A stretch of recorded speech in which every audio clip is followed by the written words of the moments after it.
you have to sell anything that you're working on. I'm sure everybody here would agree that there is a level of pitching and educating and explaining.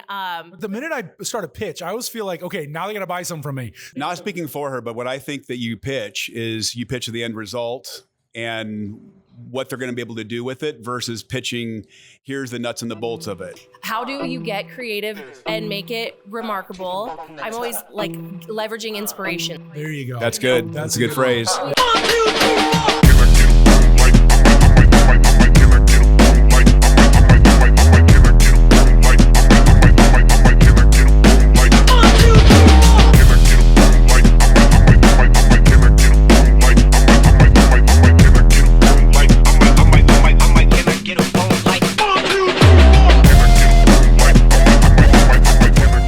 Guys, thanks. I appreciate you guys being here, and I got to thank the Via Farina people for letting us, host it here and also kind of show off this really cool new space.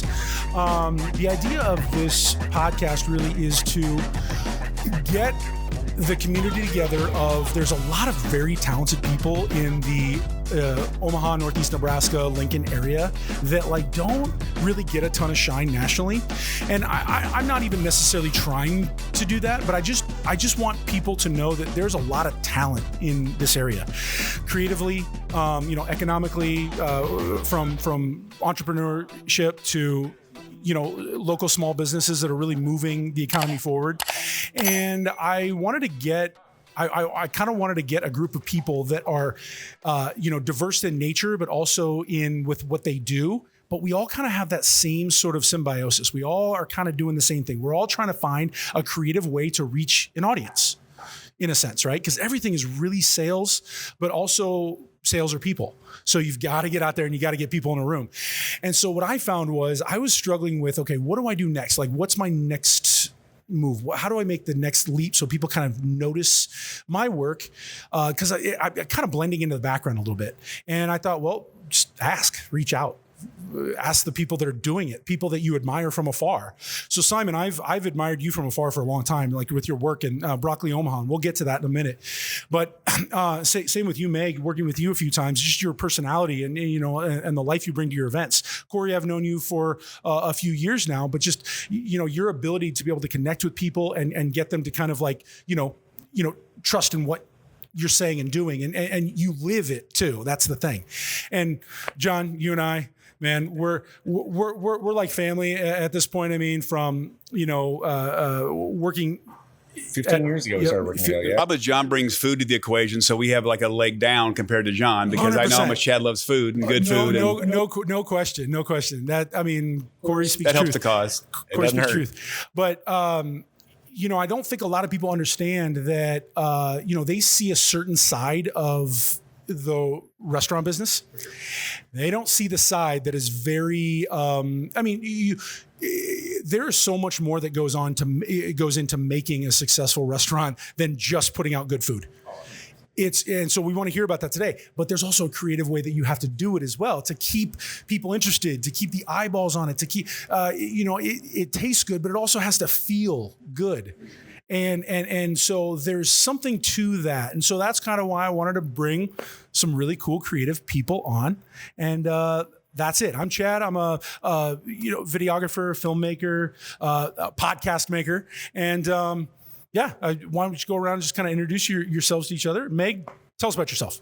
My name is Meg Bower. I am the Yelp Omaha Community Director, Community Manager. What is that? What do you do there? So everybody knows what Yelp is. There's a ton of Yelp users in the area, and I like to focus on our kind of super users. And we're really always trying to grow the Yelp Elite Squad. Those are our verified users who, write a lot of consistent reviews, champion local. And with the Yelp Elite Squad, I'm able to leverage that awesome group of folks into some marketing events for local businesses. We create 5-star events at a restaurant or with a business and bring people together. We kind of always, Yelp's mission is to connect our users with great local businesses. I try to do that, like boots on the ground, a few times a month with these Yelp events. They take place all over the city, and we bring together a good group of folks to kind of introduce them to a business or give them a new experience with the business they love. I always say I'm trying to curate a 5-star experience for them.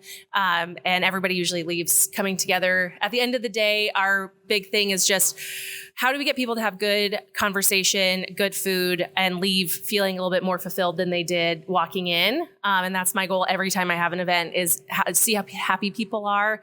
And I try to do that with my personality, as you said, but also with somebody like John's, like great food and getting them to walk away like, wow, I cannot wait to come back, or go tell my friends we have to come here for brunch. I'm always trying to leave them with remarkable experience.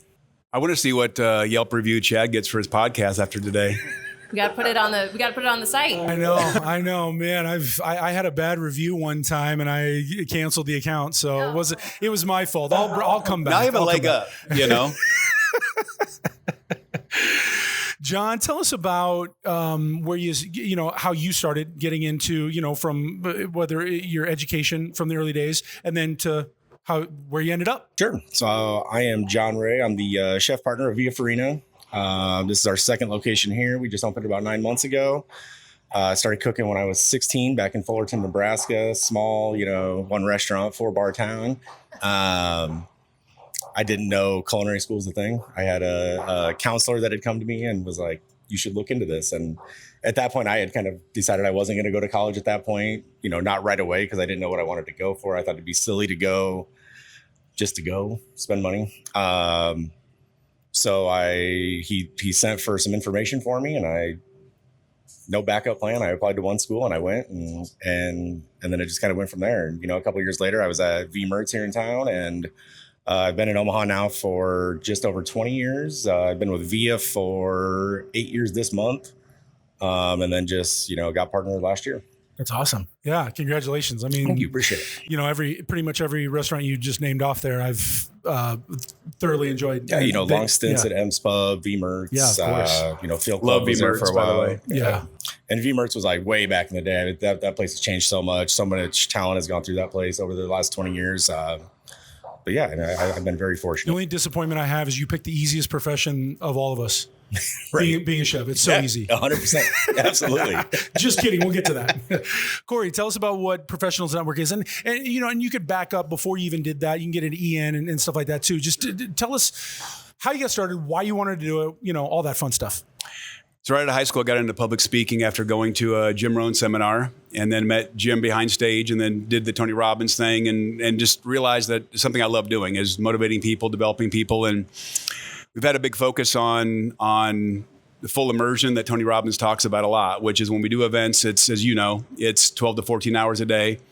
The last event, I think the first one you did in Omaha with me, I think we did like 12 and a half hours one day, 11 and a half hours the second day. I went to the bathroom 3 times during that day, and protein shakes and everything else. And we only forgot the mic in the bathroom one time, if you remember. We're doing a break. Luckily, we were doing a breakout session, so it wasn't as loud, but I was in the bathroom, and Chad's like, your mic, he called my cell phone, your mic is on, just so you know. I could just imagine the amount of protein you eat. That was not a good bathroom break. Well, no. And the challenge is I lose 6.5 pounds on average per day when I do an event. Seriously, and so it's like bulking up, doing an event, and then, walking away in the ice baths and everything afterwards. Yeah, you've been to a bodybuilding competition. It's basically that. It's hardcore. Yeah, I couldn't make it bodybuilding, but speaking maybe.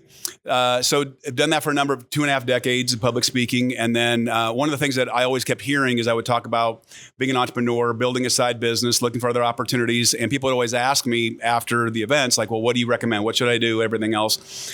And so I just happened to have somebody that reached out to me in finance and said, we've got this product that we want to market and expand. And I'll tell the short version of this. Doing exceptionally well. We did $1.2 billion institutionally in 2007. We were doing about $36 million a month in new investor dollars coming in with independent consultants. I've brought people in who had come to my events, different things, said, hey, if you guys can bring in the introductions into wealth management firms, family offices. Are you hiring? What's that? I'm in the wrong business. No, I got my ass handed to me in 2008. 2008, I got, like most people did in finance, especially because we had a buy and hold investment. Sure. And of course, how many people want to invest their money in 4 to 7 years when you can't pull it back out during a recession? So everything tanked. People kept asking, what are you going to do next? Everything else. And so I was laying in bed one night. This is back in 2009. My twilight hour, people have at 2:30 in the morning. And I'm like, well, you're good at developing people, motivating people that are entrepreneurs or want to be entrepreneurs. And so what if you created a culture of environment where you could take people down any lane they wanted to sell or market, but use the personal development as the backbone. So half my time is spent on, as you know, coming to the events, is half the time is personal development, motivation, and half is here's what we're doing. Because if you don't have a big enough reason why, you'll never push through. You'll never find a way to do it. And 100%. the same thing I'm sure with your businesses is like, if you don't have a passion for it, you shouldn't do it. You know, Elon Musk in his book, I love that he's talked about if you don't love what you do enough, it's like eating glass going to work, especially running a company. You know, running people is like, you know, he's like, if you have 2 employees, it's a headache. More than 5 is an adult daycare center most of the time. And you stop believing in your in the work too. If you don't love it, you get burned out. You'll get burned out versus pushing through. Exactly, 100% right. And so what happened is one of the guys that sold for me knew a guy that was in the energy industry, which I knew nothing about. I understood deregulation, the concept from telecom days. I was involved a little bit with my call center back then. And met this guy. I mean, he lost me in 5 minutes explaining energy and buying blocks of power and hedging and all these different things. But I'm like, listen, if I can bring my sales guys can bring deal flow to you. They'll get in the biggest companies in the country. They're good at communication. They'll talk to CFOs, CEOs, whatever. You be the energy geek. You bring in the back end of it. So that was 14 and a half years ago. And last year we were ranked the 3rd largest broker of electricity and natural gas in the U.S., by far the largest in Mexico.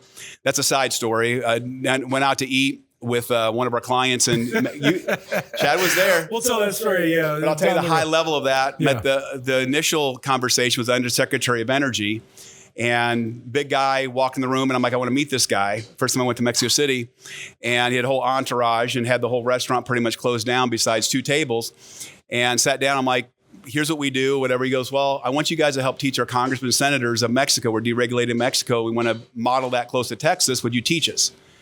And I'm like, well, if you give us a 6-month head start, you know, if you give us the ability to go in and start bringing in relationships, that's how it all started. So long story short is kind of our vertical is that we develop salespeople or entrepreneurs.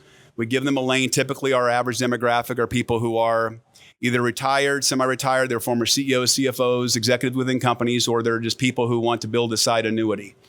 And so that's kind of how we got our start. And as you know, we have other lanes, other verticals that we get into as well.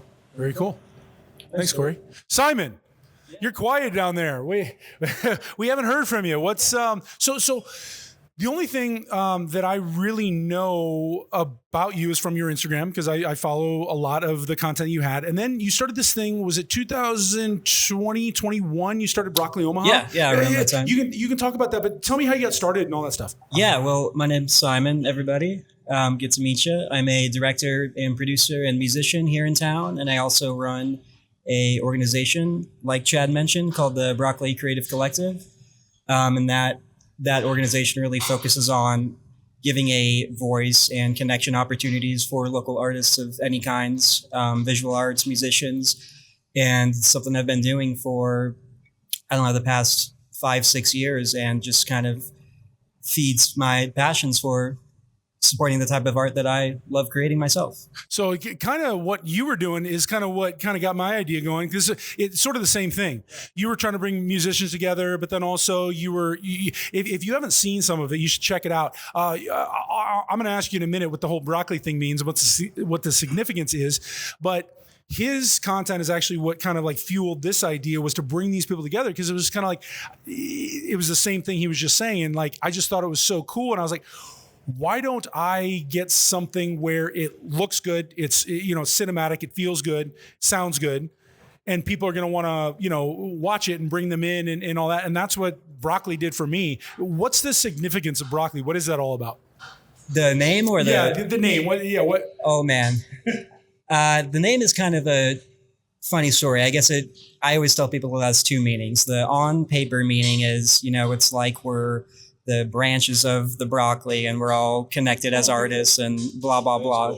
But the real reason is I had the idea for this entity for a long time, and I couldn't stop thinking about it. And it was something I really wanted to create, but I had no idea what to call it. So I talked to my dad, who owns an ad agency here in town, and I pitched him the idea and was asking his advice on some naming ideas.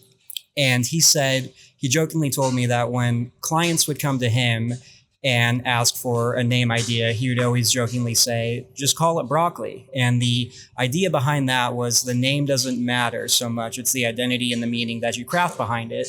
And I really like that sentiment. So as a kind of homage to that advice and to my dad, I went with the name broccoli. It's a dumb name, but it's also intriguing. But you remember it. But it starts, it sticks with it you. starts Yeah. a conversation. Course, I mean, yeah. that's the thing. Who It's would have like, thought of what's- Apple? Yeah, Apple, exactly. You kind of hit the nail on the head there Yeah. with the whole. Yeah, that's cool. That And starts the brand has grown to, I think the name serves it well, and it's intriguing. You're like, wow, what is that? That's kind of cool. And, I'm happy that it's worked out like that. And where do you kind of see that? You do other things. I know you get hired by other small to large size companies to do marketing and content, filmmaking, things like that. Where do you see the whole broccoli thing going?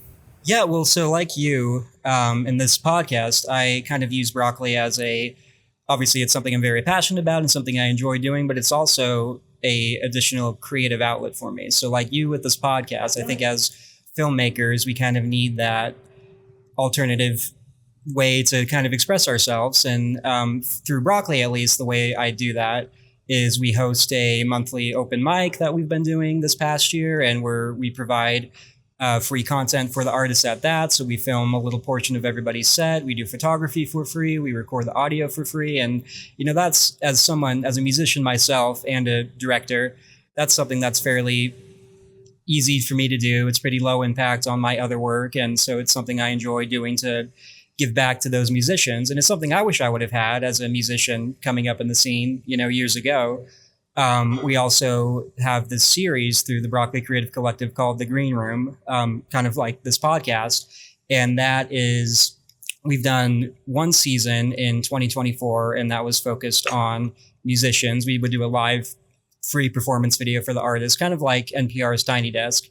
And as a musician myself, that's something I have really enjoyed. And then this new season is focused more on visual artists, and those are almost kind of mini documentaries on some local artists here in town, with the goal being to hopefully scale that, get proper funding for it, and take it nationally.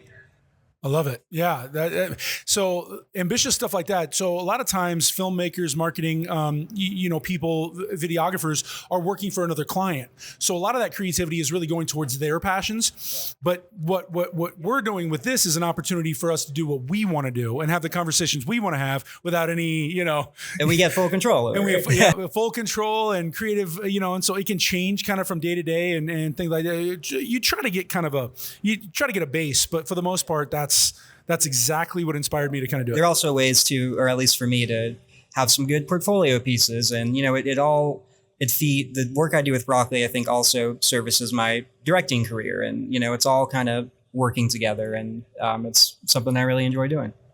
Very cool. Well, I appreciate it, guys. It really means a lot to you guys and take the time out. I mean, it seems like, you're sitting down with a whole bunch of strangers and, pretty soon, you leave fast friends. So that's really the goal, is to network, obviously. And then also to, put your product out there in the world so people can see there is more to just what we serve you at the restaurant, and more than the event on the surface, and more to, there's so much that goes behind the scenes, so much work that we put in that fuels us to get us to that final point. And I think that's really important for people to kind of understand. We're people too. We have things that move us and groove us and all that stuff. And speaking of people, kind of hungry, and I think Chef John put a little something together for us.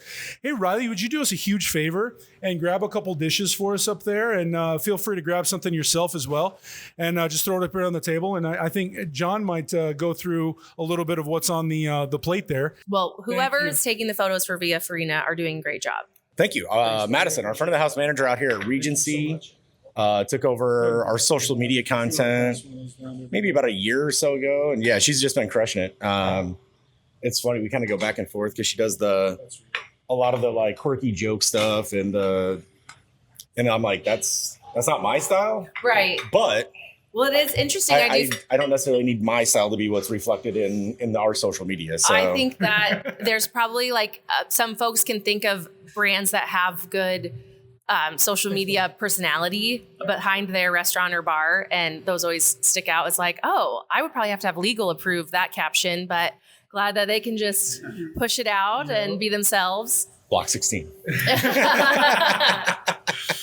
Man, now they're not going to want to come on. No, I'm just kidding. No, they've got great, friends. yeah, they have great captions. Yeah, Tiny they House do. comes to mind. Yeah, they're great. Fizzy's, some restaurants get really creative with just showing their personality through their, not just their pretty pictures, but like the caption. And you're like, oh my gosh, would we be best friends if I went in today? 100%.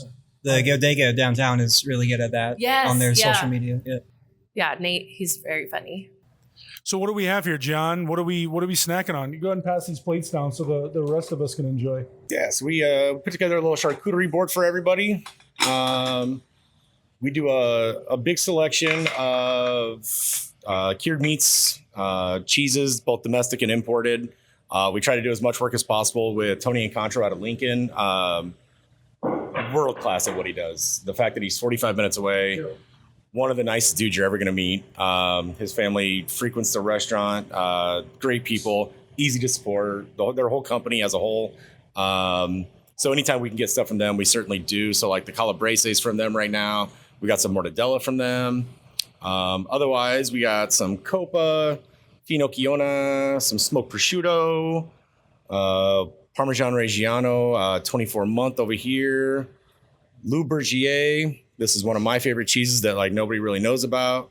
We can't pronounce it, so how are we supposed to? I mean, it's just if I can't say it, we got a QR code. You can just point. You don't have to pronounce it. Just kidding. If I can't pronounce it, I'm not eating it. No, I'm just kidding.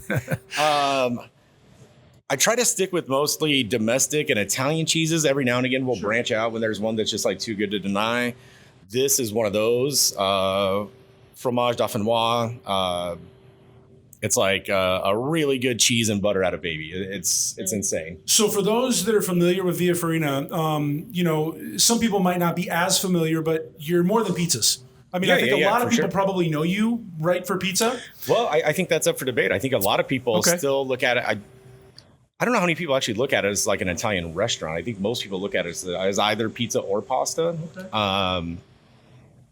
I mean, you guys would have a better idea of that than I. I'm in the building 7 days a week. So, well, I just think the downtown reminded me of the pizza, but here is so different. That's what I was going to kind of get into. For those that are familiar with Via Farina, why is Regency different? Regency is different on a whole lot of levels. At its core, very similar. 80% of the menu's the same, both food and beverage. Some of our staff came from downtown, so we have a lot of the core staff, the core culture, things like that are going to be the same. Aesthetically, a lot of the things were built and designed by the same people, so you're going to see a lot of parallels there. However, that was built out 9 years ago, so we wanted to update some things. So we wanted you to know when you came in here, it's still Via Farina, but it's not Via Farina downtown.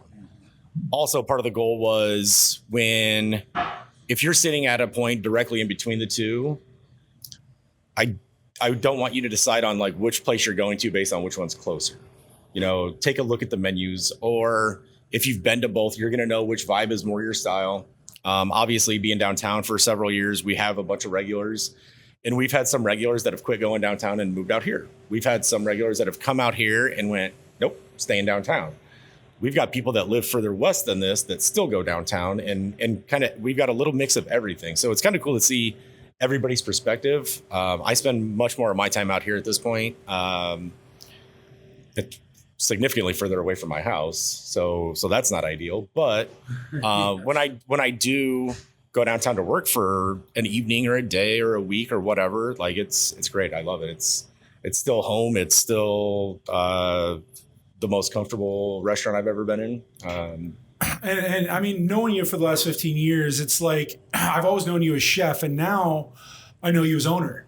Sure. How is that kind of, you're now a business owner, you're an entrepreneur. And by the way, start digging in. Don't worry about our conversation. I'll send this down here. You guys can just start chipping away. I know we usually say ladies first, but you start with the bread on this side. And then, but yeah, while I have you, I was just thinking like, you're an owner now. We haven't really talked about this, even like on a friendship level. For sure. How like that, maybe a little bit more on the shoulders now. You know what? Honestly, I think I don't know if it got harder, honestly. Okay. I feel like I've always kind of carried myself as if that's what I was going to be doing anyways. In fact, 10 plus years ago, I can remember sitting with Ron Samuelson down at M's Pub and telling him that, I'm practicing with your money, but it's in good hands. Like I'm going to treat it just as if I would if I were the owner. 100%. And I've always done it like that. Now there's maybe a few more meetings and stuff that I have to be involved with now, but as far as the actual, 7-day work life goes, like that's really not different at this point. I cook a little bit less, but I still have very good personal relationships with almost everybody on our crew, both places. So that's one thing I've always known about you is you love your people. Yeah, absolutely. I can't do that corporate thing. It's not for me. No blanket conversations, no blanket statements. Not everybody's the same. You can't communicate with everybody the same. So I need to have very personal one-on-one relationships with everybody. That's rare, man. I've got a question for John, but also for everybody else here, which I think is the biggest component of companies that succeed in a massive way and those that don't, is how do you give people that work with you the same motivation to a degree that you have for the final end product or for the experience that maybe aren't owners, but that have the same kind of passion or belief in building up your brand? So I think for me, it's spending time with the people, finding out what makes them tick, and then nurturing that. Mm-hmm. So for example, we go to Las Vegas every year for the International Pizza Expo. It's 4 days, classes, seminars, demos, a showroom floor. Everybody in the world that's a who's who in the pizza business is there. And we've taken anywhere from 3 to 10 people every year for the last 4 years. So they all want to be part of that. They're all motivated to push. Yeah, and I think when we come back from that trip, you can tell immediately who is in and who this is still just a job for. Right. And it's okay if this is just a job. As long as you know like, that. That's yeah. it. But I want to be upfront with that. Mm-hmm. I want to know where you're at with that. And the people that want to take this to another level want to grow with us because we are certainly growing. We went from a restaurant that was honestly struggling going into COVID. COVID was the catalyst for us. COVID changed everything. COVID was the best thing that ever happened to Via Farina as a restaurant. I'm not saying even though you can make it in winter season, you can make it any season. I'm not saying COVID was a great thing, but what I'm saying is financially, it was a great thing for our restaurant. And it gave us an opportunity to kind of hit the reset button, recalibrate a little bit, double down on the things that were working, get rid of the things that were not. And as a business, to be fortunate enough to get that opportunity without closing down and having to rebrand is incredible. And we took every bit of advantage of that. And, 3 years later, we get listed as a top 30 place in the country to watch for pizza. We've gotten, very friendly with a lot of people on the international pizza circuit. We're great friends with a lot of our peers in town as far as that goes. Not just pizza, but I mean restaurants. I've been in pizza for 8 years, but I've been in restaurants for 26 years. Right. So we've got a huge network. What were some of the things that you did though that allowed you to, you said you didn't have to rebrand or anything. I mean, I know you said you kind of cut things out and kind of reevaluated, but specifically, can you speak to some of the things that helps? By the way, I love the reframe because everyone else, especially in the restaurant business, looked at COVID being, this is like life altering. We're going to lose our business, but you focus on how do we move from here and how do we? Because that's all you got. I mean, what can you do? It's either sink or swim. But I can tell it's your baby, right? That's a different thing. We started watching everybody immediately curl up in the fetal position and start throwing out GoFundMes and everything. And it was like, absolutely not. No, we're going to fight through this. And we had a conversation with everybody. If you want to go take unemployment, go take your unemployment. Yep. When we get back to fully staffed, I'll have a job for you. But when your unemployment runs out, if I'm not back to full staff yet, I may or may not have a job for you yet. Mm-hmm. So that's up to you how you want to go about this. We did take and bake lasagnas. We did demos. We did a delivery subscription for a year where we were doing a 4-course meal for 4 people delivered to your door for $50. Damn, restart that. Oh, geez, that's cool. Well, and then looking back on it, it was like $50. Jesus Christ! But it was like at that point you weren't trying to make money. You were trying to not die. Mm-hmm. You were trying to not fail. Okay. This had nothing to do with us. And the byproduct, you got massive exposure because of it. 100%. Yeah. And then we found out that's when we really started building a really good regular clientele. That's when our pizza really went to the next level. That's when we really realized for the first time in our lives that of all the foods out there, pizza is one of the few that is COVID proof, recession proof, bulletproof, weatherproof, whatever you want to call it. Pizza's not going anywhere. Yeah. And then, and then you go through realizing all that, and then you're like, my favorite childhood food, I get to just make this for a living now. It's pretty amazing. Like, it's like, it kind of comes around. It's like, that's I thought you were going to open up a donut shop. That was always your dream. That was always the plan. And it's still back here a little bit. Charlie and I made donuts for years. Sure, I come into ends with them. I always was reluctant to dive into it because I knew the day that I started making them like that, I was done with that. And I was never quite ready to take that plunge. And I think finding pizza to the degree that we did, I think has at the very least delayed the donut thing, if not completely eliminated it. Well, I mean, it's, you never know. But pizza was just such an organic fit. Pizza, and I keep saying pizza versus restaurant because the one thing that I constantly talk about is pizza is parallel with the restaurant business, but no question, it's separate from the restaurant business. Okay, yeah. The camaraderie, the positivity, the sharing of information, everything you love about the restaurant business is there, and most of the things that you dislike about it are gone. And it's such a positive place. I thoroughly enjoy being there. Well, you brought up, COVID and some of the challenges there and how you kind of, you took it face on. And I think that obviously benefited, everybody at this table, I think, has their own feelings about COVID. I mean, I basically started my own thing in 2019, right before it. And I thought, oh God, here we go. But it actually helped because I was able to dive in, with what we do. So I like to find out from Simon what you like. How did COVID? Because broccoli basically, right, came from that. Yeah, and it's funny. I actually started my kind of solo freelance business around 2019 too. So right before COVID as well. And I'm sure we probably had a kind of similar experience. Yeah. I kind of had more work than I was expecting just because I was so focused on helping small businesses communicate how they're surviving their new services. Anything else. Yeah. And it just opened up, a lot of opportunities in different ways to approach the content creation for my clients and for several small businesses across our city. And it just created a lot of great relationships that I still have today. Yeah, I think in a lot of ways, if you took COVID and you had an opportunity to kind of reinvent yourself like what Via did, and then also Simon and myself, I feel like things could end up well for you. It was a different way to look at it. Plus, maybe a younger generation maybe was able to tackle it maybe a little bit better than an older generation. I mean, and it just really depends on what you were. It kind of just depends on what your business was. And I was going to ask Meg too, like what was COVID like for you? Because you're dealing with all kinds of businesses, not just.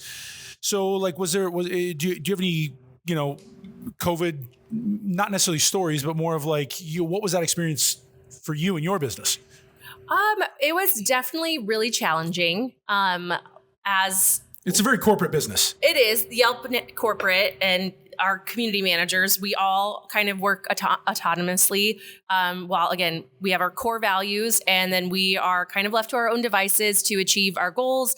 In our city, Omaha is a completely different landscape than New York City or Chicago or Dallas. And that was kind of a reset though. No matter what city you're in, what size of a market you're in, we were all under the same COVID restrictions and guidelines. Right. How can we ask people safely to go review a restaurant or go patron a business? There you go. And so it took a big toll across so many other platforms, including Yelp. I don't know all the numbers about it, but for me in Omaha, it was extremely challenging. There was a big point of time where, of course, what I do on a pie chart, you might think Yelp events are like 90% of my job. That's really just a quarter of what I do. But reaching out to business owners and our community, our users alone, we're always trying to bring community together. But for some folks, really, Yelp is that is a community. Whether you have a church or you're in an organization or extracurriculars, like Yelp can be considered a community like Absolutely. that. And when you can't see people and you're kind of used to your foodie family coming together, super hard. And then, of course, I work in trade marketing. So if I were to do an event here, we would say, hey, let's trade some pizza I'll bring in some guests and we'll do this event. How can we ask businesses who are already not bringing in anything to give away So something? that's really hard. Yep. Huge transition. That's a huge challenge. We didn't do any in-person events for over 18 months. We did a lot of grab and go options. What now I would, now I'm like, okay, we're back at it. But if I could say, hey, can we just have folks stop by to pick up a cup of coffee? They're probably, maybe if we do the cup, they might get a pastry. And really, I mean, when you talk about creative block and how do you make something different each month, and we're trying to get outside of those, margins of what can we do that's not going to cost you a lot, but it's going to bring some patrons in, and we're going to try to follow all of these safety guidelines so that we're not out here making things worse, and we're still trying to perpetuate supporting local and not just chains. And those are anyway. So it was really tough. It's a jump through a lot of different hoops, a lot of red tape. You're trying to, be responsible business wise, but you're like public safety. There's just a lot of things being thrown at you. And there's a lot of, oh man, I can't imagine with that, and dealing with other, because some businesses I'm sure had different policies, some of their business had different policies where maybe you didn't have to have a or maybe you didn't have to do certain things, and you're like, okay, I can get away with it. But then your corporate was like, no, you can't do that because we can't. Yeah, it's definitely state by state, different guidelines lifting and things. We had them pretty much blanket across for a long time. And then it would start, probably towards the end of 2021 or into 2022, kind of just whatever your state and city is doing, follow those guidelines. And I think I had my first in-person event. It was outdoors in 2021 at Sunny's when it was just the Airstream. Super memorable. And again, it wasn't a huge thing. It was just like, how can we get people back together and try a new place? And Sunny's has always been a great business to work with. I love working with businesses who kind of get the gist of what Yelp is trying to do, which again, bring people together, have them try something new. And since then, I mean, the last couple of years has been awesome. The events get better. The business partnerships get more robust. And we're really working on a scrappy budget. But it's like, if I can work with a business owner who kind of sees the vision, and then we get creative with like what our goals are to accomplish, they end up being just incredible events. The word spreads, that's my big goal. How do I get more folks to come to Yelp? I love our Facebook groups. I love our influencers on other platforms. But it's like Yelp is still a mainstay on a national level, and not everybody's in these groups. So how can we kind of pull every lever for you marketing wise, whether it's on Instagram or, we're always trying to get people back to Yelp. And do you find it like really hard to sort of communicate like that mission or that goal to either businesses or, the communities to keep them sort of always engaged? Because I feel like it doesn't work if they don't. Like you could do an event, right? Mm-hmm. How do you keep them coming? Like, how do you keep the event going? Because that's sort of your goal, isn't it? To keep, even though the event's over, the actual physical event, how do you keep them engaged post that?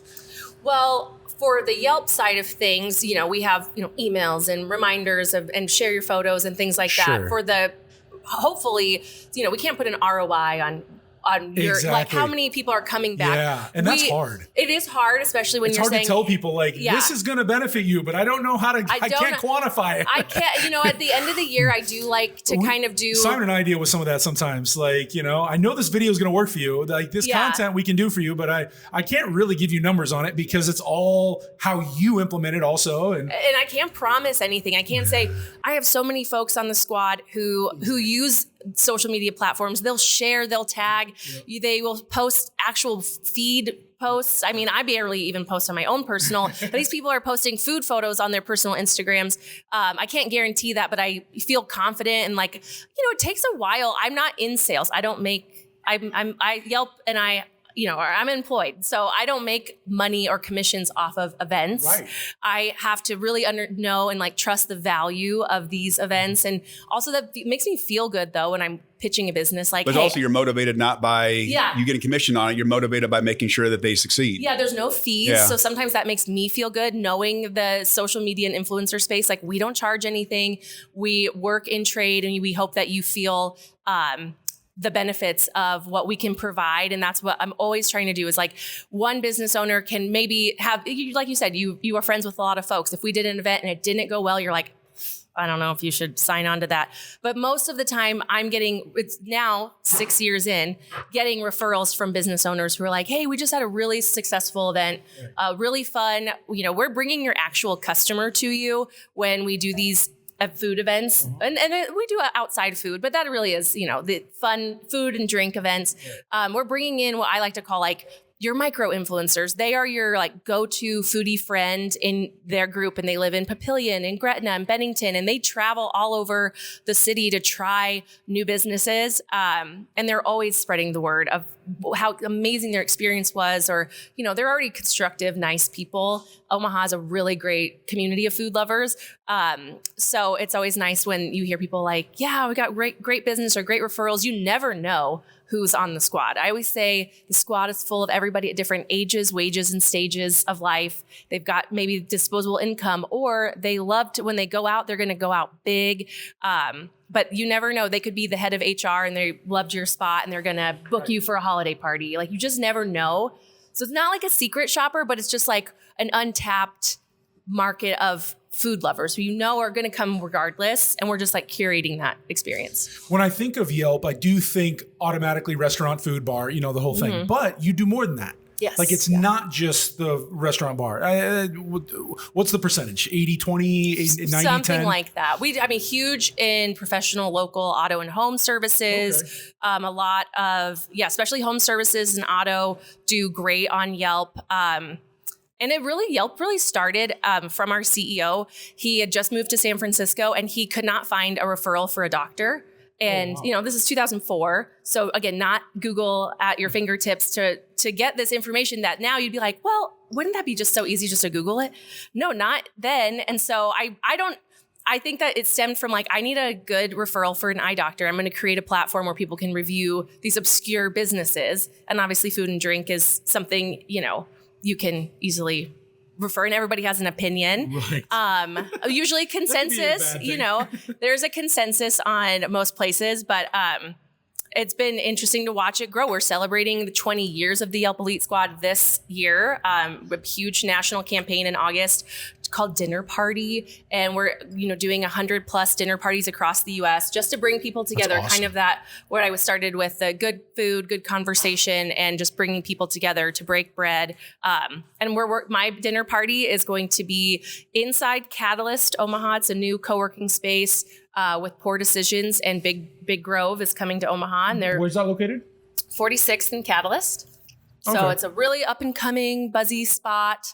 And maybe you can talk more. I did pitch Bohemian Gardens, and I know that's kind of, that's not a unique, or that's not a consistent restaurant business. Totally understand if it wasn't a fit.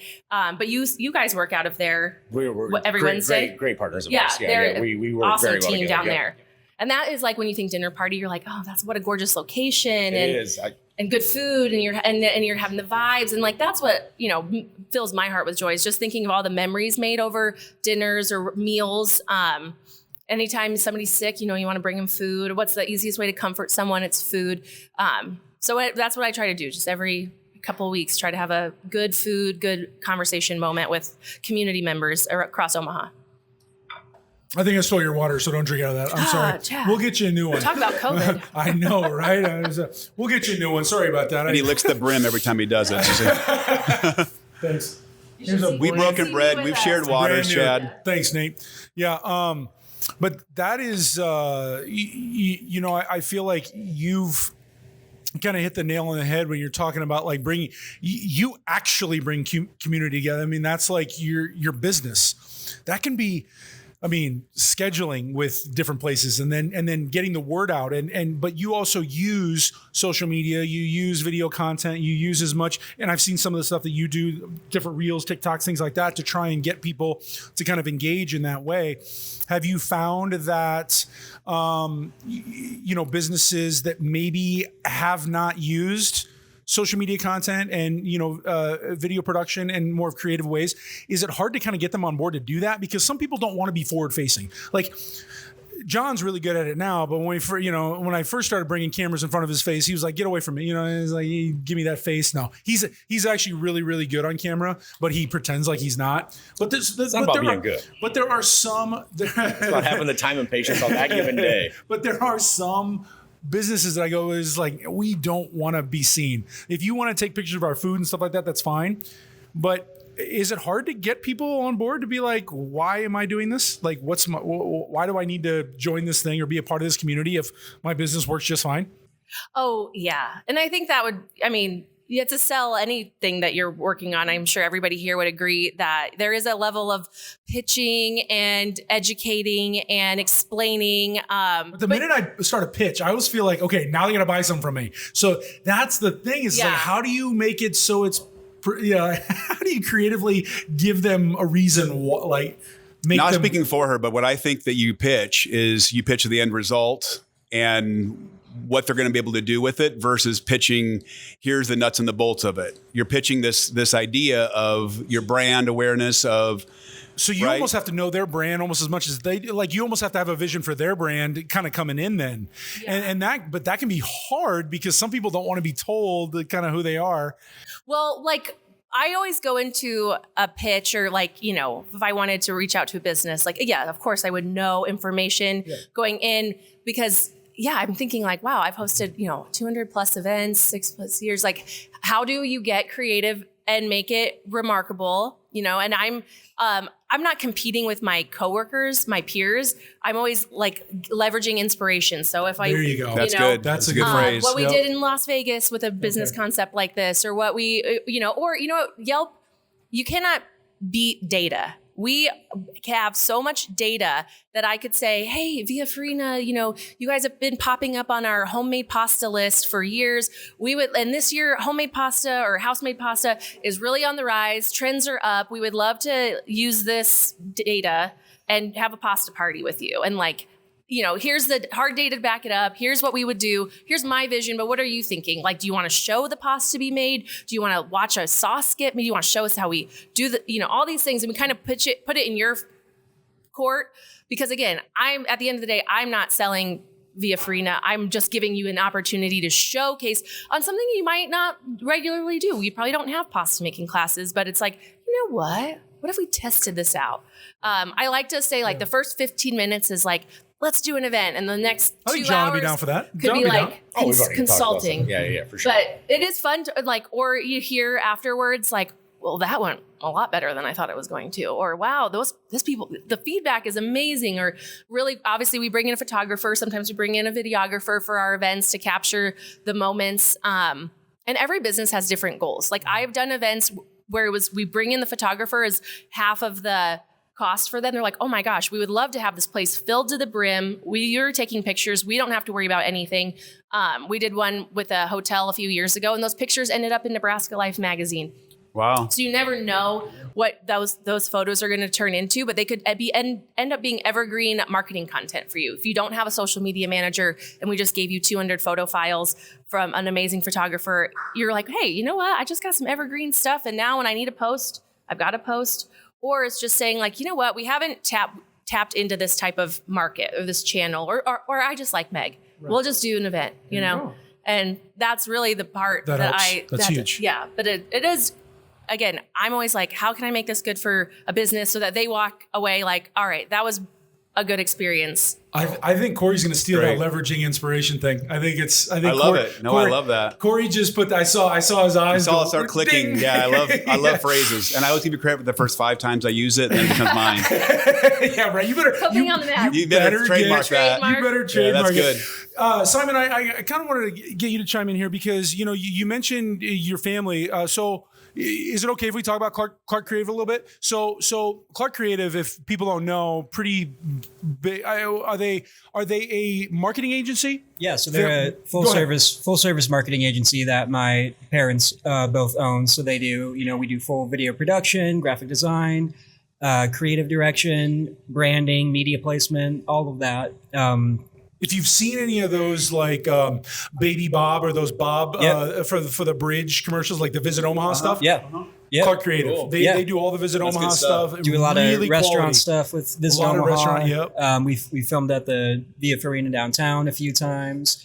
It's just a great group of people to work with. I love everyone I get to work with there, and we've had some pretty fun projects to be a part of. And even though you don't specifically, you're a producer on it. You produce. Yeah, I'm more stuff. a contractor, and I shoot probably 85% of their media. Right. But it's you guys do some really good work. Now, thank you. Any of those things that we were kind of talking about here, like, does that what's it like when? So now I feel like Clark Creative, or even your own Simon Clark Productions, I feel like people come to you a little bit more than necessarily you have to go to them. But in the beginning, what was that like? Sort of kind of getting businesses to buy into. These are big contracts. Yeah, these are massive contracts, and now you built the track record to do it. But when you were first starting, even $5,000, which is a small contract. That's big for some small business. Like, how did you were able to approach these businesses and say, can you sign on the dotted line? Right. Yeah. I mean, I think, earlier we were talking about the work I do with Broccoli and the work you do like with this podcast. And a lot of people don't realize how important it is to kind of do these, portfolio pieces and show that this is the type of work I can do. This is what you can expect. And that's a great way for you to develop your skill and show it off, and also find great people to work with. When I do those pitch pieces, I tend to lean towards hiring out people who don't maybe have as much experience as we get on the bigger jobs, and be able to give them an opportunity to learn and grow, and then hopefully scale them to come on these bigger projects with me. And that's really rewarding to do. You had a question earlier about how to inspire people and motivate people. And I think you can probably relate to this, Chad, but one of the ways I like to do that on my sets is really lead by example and keep things fun. And, in film production, a lot of the enjoyment depends on who you're working with. And I'm sure you've worked hard to find these talented people here who you get along with. And the best thing that ever happened. Yeah, no. And once you find those people, the projects just start to click. And so true. Yeah. And I mean, production is all for me about relationships. How to attract those bigger jobs. I think you just need to put your best foot forward and show. I always say you should be showing the type of work you want to attract. So I do a lot of commercial work. I do a lot of documentary work, but what I really love to enjoy, what I enjoy doing the most, are music videos. Yep. So if you go to my website, there's not a ton of commercial work or social media content. It's music a lot of higher end music videos and higher end commercials. And that's not to say I don't. By the way. Yeah, thank you. That's not to say I don't do a lot of work. That's why I wanted to talk to you, because, man, you've leveled up in a pretty quick amount of time, and I just feel like I really enjoyed your stuff, and I'm like, it inspired. I better find out how he does it. Yeah, I better talk to him. So I mean, to be honest with you, it's a lot of word of mouth, and I think that really comes from, and that with the opportunity to work so much with Clark Creative, who's had all of these great accounts for years. We just got done with the new Metro Community College campaign that I've shot for the past 3 or 4 years. Yeah, that's Visit a great Omaha campaign is a great that's a big recurring one. Yeah, that's a massive. That's a big. Yeah. Tomorrow we're heading out to Wayne State College to do their campaign. So I'm very fortunate to have had those accounts available to me. But yeah, I just think putting out the type of work you want to attract and being okay with doing those, spec pieces to build out your portfolio is how you're going to pull in those bigger jobs. Yeah, I think that when I first, caught wind, I saw your name and I was like, I wonder if he's related to the Clark, because you don't really on Simon Clark Productions, you don't put a lot of the Clark Creative stuff because it's your page. And that's mostly because I mainly serve as a DP with Clark Creative. I direct some smaller projects, but for my personal brand and for the work I do with Broccoli, Right. I try to mainly put forward the pieces I actually Makes direct sense, and yeah. produce. Perfect. And that's not to say that some work I do with Clark Creative Group won't make it into my portfolio. But it's really the pieces that I feel I have full ownership on that I try to put forward, Yeah. I think also when I think somebody asked me, and I won't say who, but somebody asked me like, if you're bringing on all these different, creatives, videographers, photographers, things like that, it's like, well, aren't they your competition? And I don't think of it that way at all. There's enough work for all of us, and we're all very different. We all, it's like, are you not going to open a restaurant or be around, it's like, how many friends of yours are chefs for other business? Most of them. Exactly.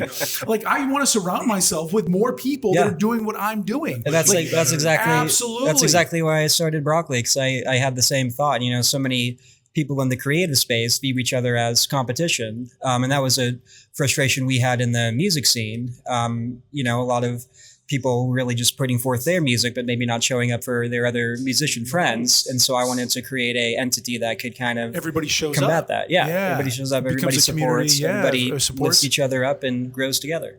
So, and that was another impetus for me to starting this is like, I wanted to feel like, I don't know, you can get a little siloed. You can silo yourself into what you're doing. And then pretty soon you find out that things have changed outside and your little silo is getting smaller and smaller and smaller. And you can say that for any of the businesses that we are in. That is very true. The restaurant businesses, we know people in the restaurant business that have decided they want to stay who they are. That's fine, but things change. And if you don't, you stay in this little pocket right here. And then pretty soon that pocket gets smaller and smaller because those people grow and and then you just become a walk by or a fly by. And I think like, that's what I don't want to do. I want to expand my horizon. I want to, because I think that there's a quote, and I don't know who quoted it. Maybe somebody here will know, but it's like, jack of all trade, master of none. And I think there are some people that, have decided, I want to master this one thing, get good at that, and then maybe they'll tributary off. And I think that works great. But I've always found like I've gotten to that thing and I've gotten bored with the one thing that I do well. And I got so bored of it. Maybe I didn't master it. And I like, now I'm going to go over here and so I kind of like the jack of all trade. And I know it works for some people and it doesn't work for others, but I love the restaurant business and that's kind of where I started. And that's I've got a tattoo of a restaurant on my chest because it means so much to me, but it's also at the same time, I like being able to have other people tell me their stories and their experiences and tell stories with people.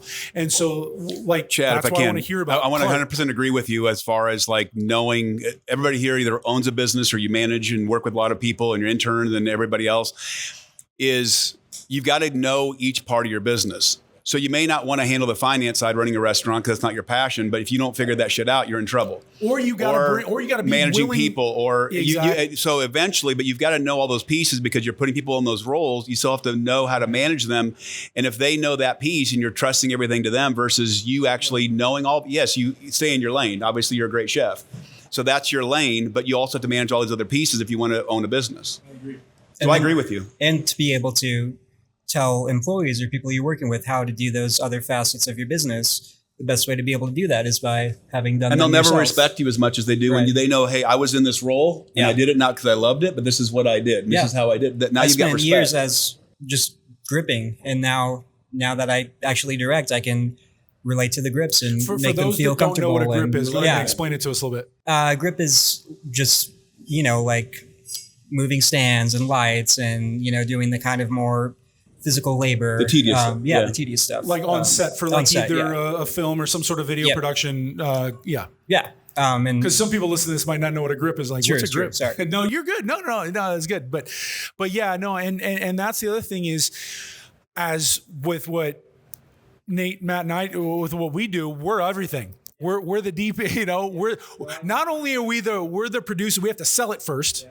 Then we got to produce, we got to have a pre-production, right? We got to talk to the client and be like, okay, what are we trying to accomplish? Then we got to come up with either script ideas, whatever it is. Then we got to be location scouts. It's insane the amount of things. And that's why when you're working on a large budget, you see all these people running around. If you ever, I've worked on some pretty big budget films and things like that. I used to live in Los Angeles, a little background. I worked in that field. Everybody on set is where there's hundreds of people and they're running around left and right. I mean, it's just like they're doing something. They're going, everybody there is working. Nobody there is there for something else other than their job, whether it's wardrobe, makeup, hair, lighting, like you said, grips. And they all have their specific thing that they do. And they usually don't go out of their lane. They pretty much can't because they're part of like a union or whatever. And they all stick to their lane. If something needs to be plugged in, you got to go get to the electrician. You got to get those guys in. If something has to be taped down, you got to go get a grip. If something light needs to be removed, everything has its place and it works really well in that way. But they've all spent so much, of their, life and time and energy and getting to know each one of those facets that they've, you said you build relationships. That's exactly what that business is. And you can't get a job on a set unless you've built a relationship with a director or a producer or somebody like that. And when we're having to do it all, it can be really hard. Yeah. I'll tell you what, though, I work like that quite often too. And I actually have grown to kind of prefer to direct and operate and edit. And it's hard for me at this point in my career to pass those roles off to other people just because I've done it on my own for so long, I get it. And you also know your finished product, what you want it to look like. So it's hard to. The people looking at my portfolio who hire me expect that I'm going to get an edit done like Simon. That's what I saw. Yeah. And so I think doing it all yourself for any filmmaker is a great and valuable experience to go through. And something, if once you know all those roles, you can better communicate to other people doing those roles on different projects. I agree. And I think I want to get to the point where I can have a group of people and, between Nate and Matt, some of the other people that I work with, I feel really comfortable with them just being able to do because they know how your workflow. Exactly. They know my flow. And me being able to sit here instead of behind them. Do you know how badly I want to go make sure all those cameras are in focus? Yeah. But I know because I got Nate and Matt back there, they know that I know I'm good. If I can't get my preferred crew for a job, I delay it. Exactly. And that's really hard to do sometimes, especially for something like this. Like if I would have had to have canceled or something like this, I probably wouldn't be able to get these guys, everybody here for another month. It's so hard to get people on and so what you said there is so true, but I do want to get to the point where I feel like I've got, if I can get 2 more Nate and Matts, or we can just clone these guys, that would be great because I'd be able to get to the point where we could, I could scale. Yeah. I could get my business to a point where maybe you don't have to be there for everything. Or maybe I don't necessarily have to be, I got a 2-year-old now. And so it's like, there's a lot of things to think about. And so, I feel like, that would be amazing. And you'll find them.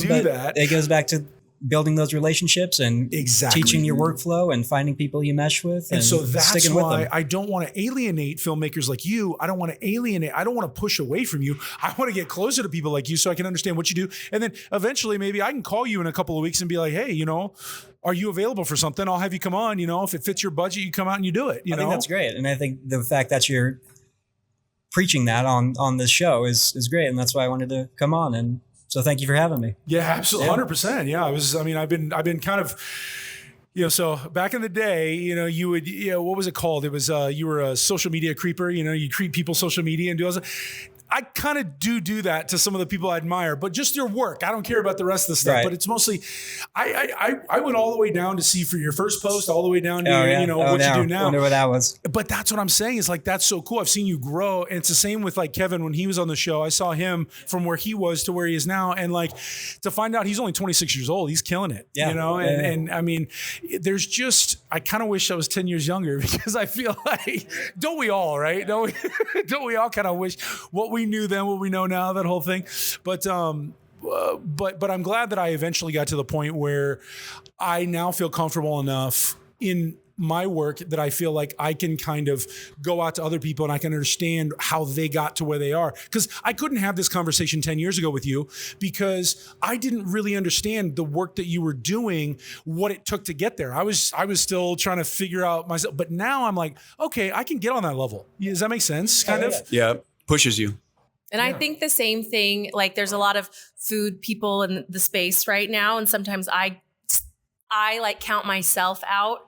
Sometimes like already with like, well, I want to pitch this business, but they might not want to work with me, or they've already got a social media campaign, or, I kind of get like that when I really should be, again, leaning into, well, this business already looks like they are kind of up on the marketing. So maybe. Yeah, like maybe I should, this is now the perfect time to pitch. Yeah, okay. Yeah, exactly. Because I do, sometimes I'll be because they'll understand it though too. Yeah, or I don't always take it personally now if like a business doesn't respond to me. I'm now knowing like, well, you're probably not running your email or checking your email every 30 seconds like I am. You're probably unloading a truck or staffing or something different. So I think Meg gets back to me. I message and she's on it like right away. Like anytime I'm on Instagram, I haven't not held my phone for this so long. I know, right? Because you're gonna have so many messages that you're gonna be like, "What? How did I miss them?" No. But that she's on, and I appreciate that too. About and that's the business. Trying to be on that, but it's sometimes how do you balance? Because you've got a busy home life as well. Yeah. Well, it's nice. They embrace it. That's really the catalyst for why I started with Yelp. I was working full time right after I had my son. I had a job, and then I saw in 2017 this internship opening on LinkedIn, and it was like $10 an hour, couple hours a week, and you can help with the restaurant marketing. And I was like, oh my gosh, I have a PR degree. I just worked in an agency in Minneapolis, and I was like, I really want to go for this. So I'm on the phone, and the big interview part is like, come up with an event. And I had this idea for like best day ever too. And it was like where you could wear your wedding dress or your bridesmaid's dress. Oh, cool.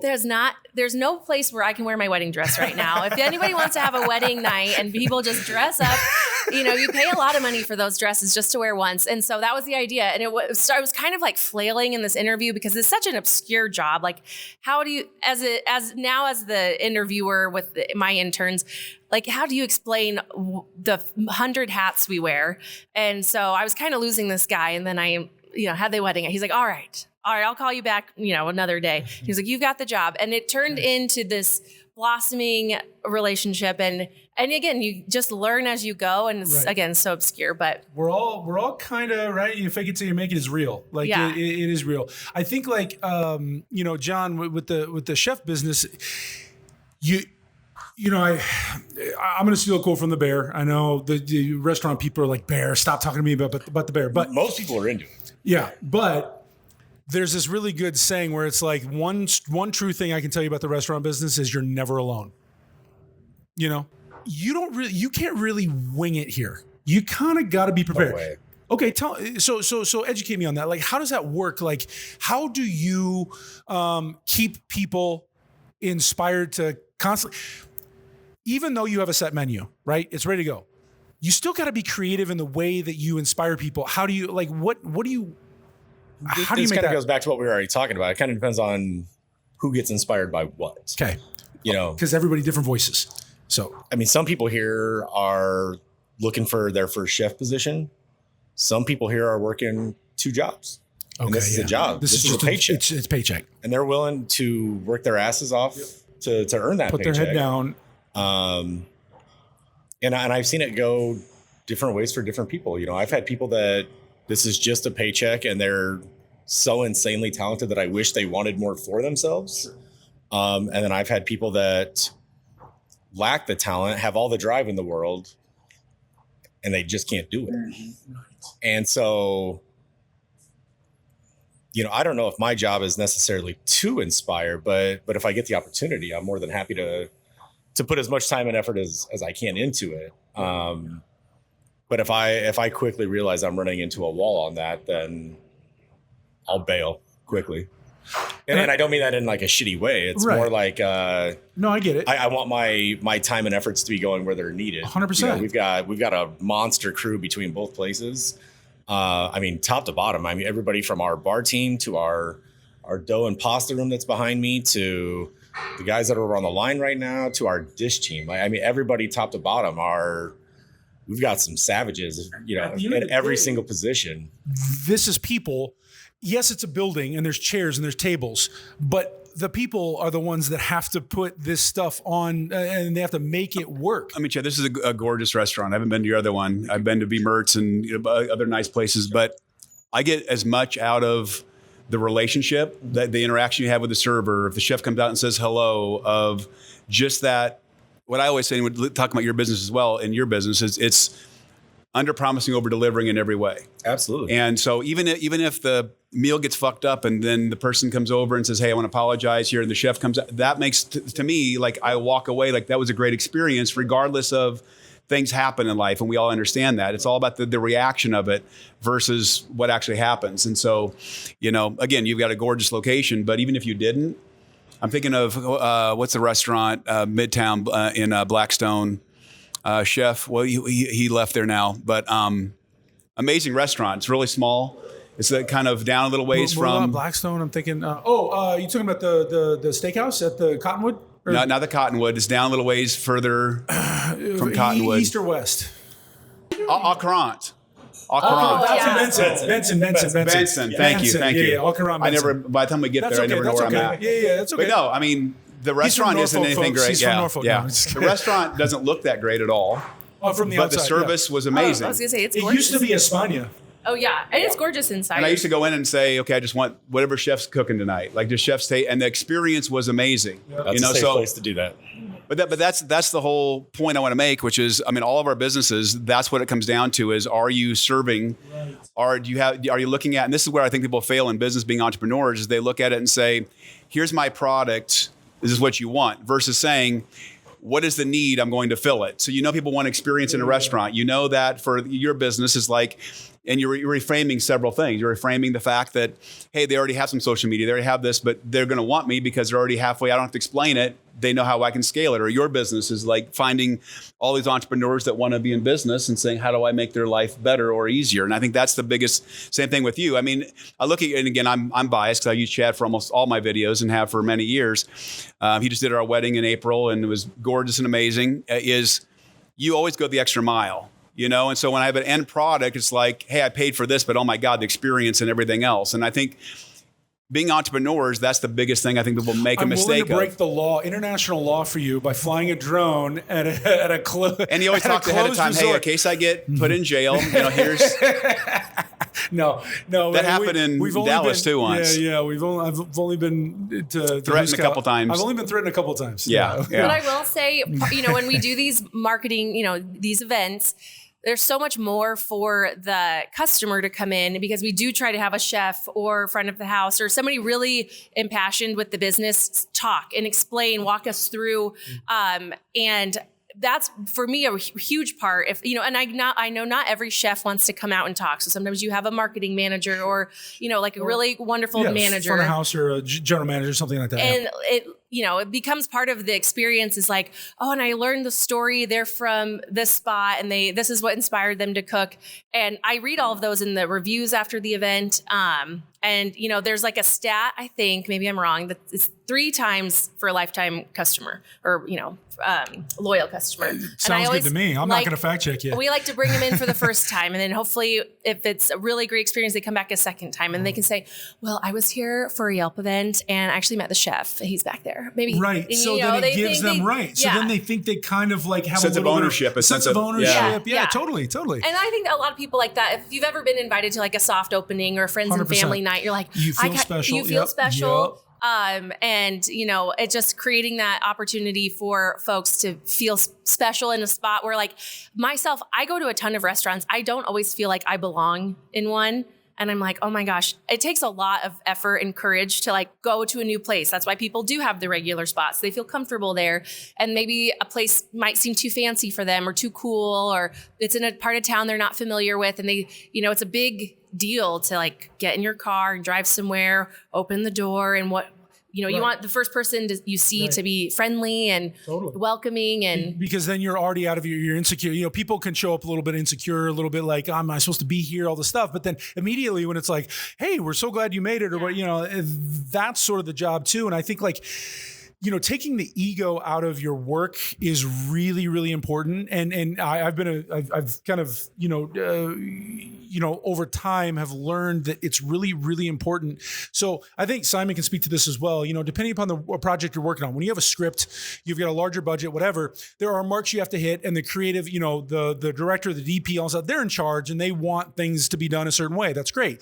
But if you're doing something like either a wedding or you're working with like a business or something like that, you kind of have to be a little bit more curious. You kind of got to check yourself, that you kind of got to give them something that they need, that they want to accomplish, as opposed to you've been hired by a big agency, you've got a script, we have actors, this is how it's going to go. It's a kind of a different thing. And I don't get a lot of those gigs, but I know you do, but you also work on the other side with what I do. Can you kind of speak to sort of... Yeah, I mean, kind of piggybacking off what you guys were saying about experience. And I look at a lot of the bigger gigs I do where I'm, directing or the DP, and that side of it is, to me, an experience you're kind of packaging for the client as well. Everybody is excited to be on set if they've never been there before. You've got clients there, you've got the producers, and part of the job as a director or the DP is not only to, execute the vision, execute the script, but make it an experience for everyone involved, to make sure we're all hearing each other's opinions, or, everybody feels included or that they're contributing. And I think crafting that experience while you're on set to build that relationship and that unique opportunity is just as important as executing the vision and coming up with a good end product as well. Because this is something I think, and I'm not sure who all watches or listens to your podcast, but I think a lot of them are people that either want to be entrepreneurs, want to start a business, want to start a restaurant or the video business, or they work for a company. They want to make sure that they stand out in their organization and grow within that organization and be something different. Is, you see, I mean, we all have social media, and you see all this like fallacy that comes out where people like start their own business and 2 years later they're in the Bahamas and they're traveling the world and they're doing all this stuff. Right. And I don't think people realize what it actually takes to start a business and the amount of passion that it takes and really having a big enough reason to push through the tough times. And like we talked about, to learn every piece of your craft initially. Eventually you can delegate, but you are the bottle washer, you do everything within an organization or your own company. Is what does it truly take to be an entrepreneur? What does it truly take? I mean, I think the stats, which you can fact check me on this, I think it's like 0.008% of companies are around 10 years later. And it's sad to see that, because people have this vision or this dream. And the problem is that they start a new business. That's their sole income. So they cut the job they had or the income stream they had. They put whatever money it takes to start a new business, 6 figures or whatever, to really launch a new business. And most companies don't really make a profit for 4 or 5 years. So how do you hold out financially to do that? So what does it truly take to be an entrepreneur is the question that I would like to pose, or for you, like standing out within an organization. Yeah, it's a great question. And I'm just thinking the listeners that I will have to watch this or listen to this will be people that want to be entrepreneurs. Well, I can tell you right now, I do not have the answer on how to be an entrepreneur. I mean, I'm still... But you are. Well, yeah. So I guess for me, I do feel that my best thing, my best trait in what I'm trying to do is to communicate with my clients, the people that I work with. It's not even my work. My work is still developing and getting better as it goes. My best thing is just the way that I'm trying to communicate with my clients and getting them to trust me that I have your best interest in heart, number one. And number two, these guys, because I want them to know that I trust them with, this, and let's go. Let's book, let's get them to sign on the dial, and then let's work our butts off for them and make sure that they hire us, next time, and let's get a retainer and let's get a thing going. And, it's working. It's not, I'm not lighting the world on fire, but, I love every single time there's a brand new project, I get more and more every time. But Chad, I'll tell you what you do, and I already can tell what you do. And based on the last conversation you just had, which is, you don't just go in and say, here's the final product that I have in mind for you. What you guys do a great job of, I know you do for sure, and from listening to you, which is, what is your vision? How can I take that vision and make it a reality for you? You do the same thing with what you do, and you know what people want for an experience, and what do your customers say, and what do they say about you? I mean, it's all that kind of and being willing and being open and being, having sort of checking the ego at the door is really important too. Knowing that So Via is actually a client of mine, and I absolutely love what Maven's doing. Their whole culture here. They're very accepting. Come as you are. I mean, if you look at the uniform, they don't have a uniform really. You come as you are. You just got to wear your wear your branded apron. Don't dress like shit. And do whatever. Yeah, if you got tats, you got whatever. You got gauges, whatever it is. You be you. I love that about that, because there's so many places that want to make you what they are, but this place is who they are. Like the people is what this is. And that's what I really appreciate about the ownership of the Maven crowd, is that's what makes them successful, because their friends come here, so when they work here, their friends come here, then their friends' family, and then the people, and then the food is really good, and then the drinks are really good. And they feel like if you want to get dressed up and with all night, you want to wear the dress, you want to do the night out, you can. But if you want to dress down, and you want to wear the gauges, and you want to wear the tattoos, you can. Everybody, it works. So I love that I get an opportunity to work with people that are open to new creative ideas, and my ideas I can throw on them, they can throw them, and then we amalgamate this really cool product.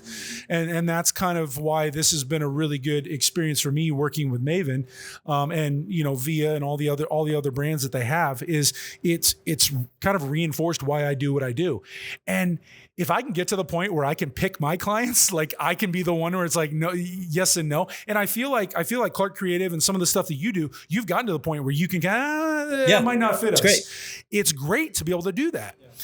And I would like to, get to the point where I can do that too. But so far, most of the clients that I work with and that's my goal as an entrepreneur, is to be able to get to that area and get to the point where I'm like, I can choose you, and then we can choose each other, if you will. And, before we sat down, I think we were talking about the restaurant business specifically. People see, and we talked a little bit about it, but people see the finished product. They have no idea what went into that. Some of these products had to come from a farm, from get on a truck. They had to get pulled out of a box. They had to be, you had to clean it, skin, all this stuff. You make your own pasta. Where those eggs come from? Can you give me a sense of the amount of responsibility it takes to, if you run out of a thing, now you got to change the menu a little bit. You got to, if you can't get your egg noodle, you can't make your egg, you got to make a what? How do you balance that? And then you've got to then you have to kind of teach your chefs to now make it that way, because it wasn't made like that way before. There's a lot going on that this person sitting here that's going to order that will never even know, and they might not miss a beat. That's by design. They're not supposed to know. Maybe that's an aggressive way to put it. Like, if they do know, that's okay. But if we're able to give them the same experience without them ever knowing, that's where we want to be. Yeah. And to kind of go back to what you were just talking about, as far as like the overall experience and the everyone being welcome and stuff, like, shameless plug for a quick second for Maven Social, but I have no skin in the game at Wicked Rabbit at all. But Taylor, you had on the last episode, Taylor Kibbe, I love that guy like a brother. He's awesome. He's an incredible person. Wicked Rabbit aesthetically could be looked at as one of the more like pretentious types of bars in town. It's a speakeasy. It's behind the liquor cabinet. Since Taylor's been there, Taylor has done something that I didn't know if it could be done. He's made that place so approachable. I was just there the other night. Agreed. Mark was bartending. Chris was running the front of the house. Both of them are incredible. Taylor's awesome. When Brian got married, you did all the film for Brian's wedding. These guys were there. We were at the DoubleTree. We're a bunch of us guys got back that night. Right. We're just hanging out and, gym shorts, having a drink at the hotel. And Wicked Rabbit's just a couple blocks away. So hollered, and he was like, yeah, when you get here, there's a line out the door. So just come to the back door. And he's like, and come as you are. Don't dress up. And so we come rolling in, and they got a table for 6 of us in the back. And then it's like champagne service. And you've got all these people that are dressed up like the fuck is this and guy? it's not a big place. And it's not. But it's such a cool But if you environment. atmospheres, yeah, It's a great environment. And I think you need to go into that environment to see it. I think if you go look at pictures of Wicked Rabbit, you're not going to feel that. I agree. But if you go to Wicked Rabbit, you go to La Colona. It's the people. It's 100%. Experience. Yep.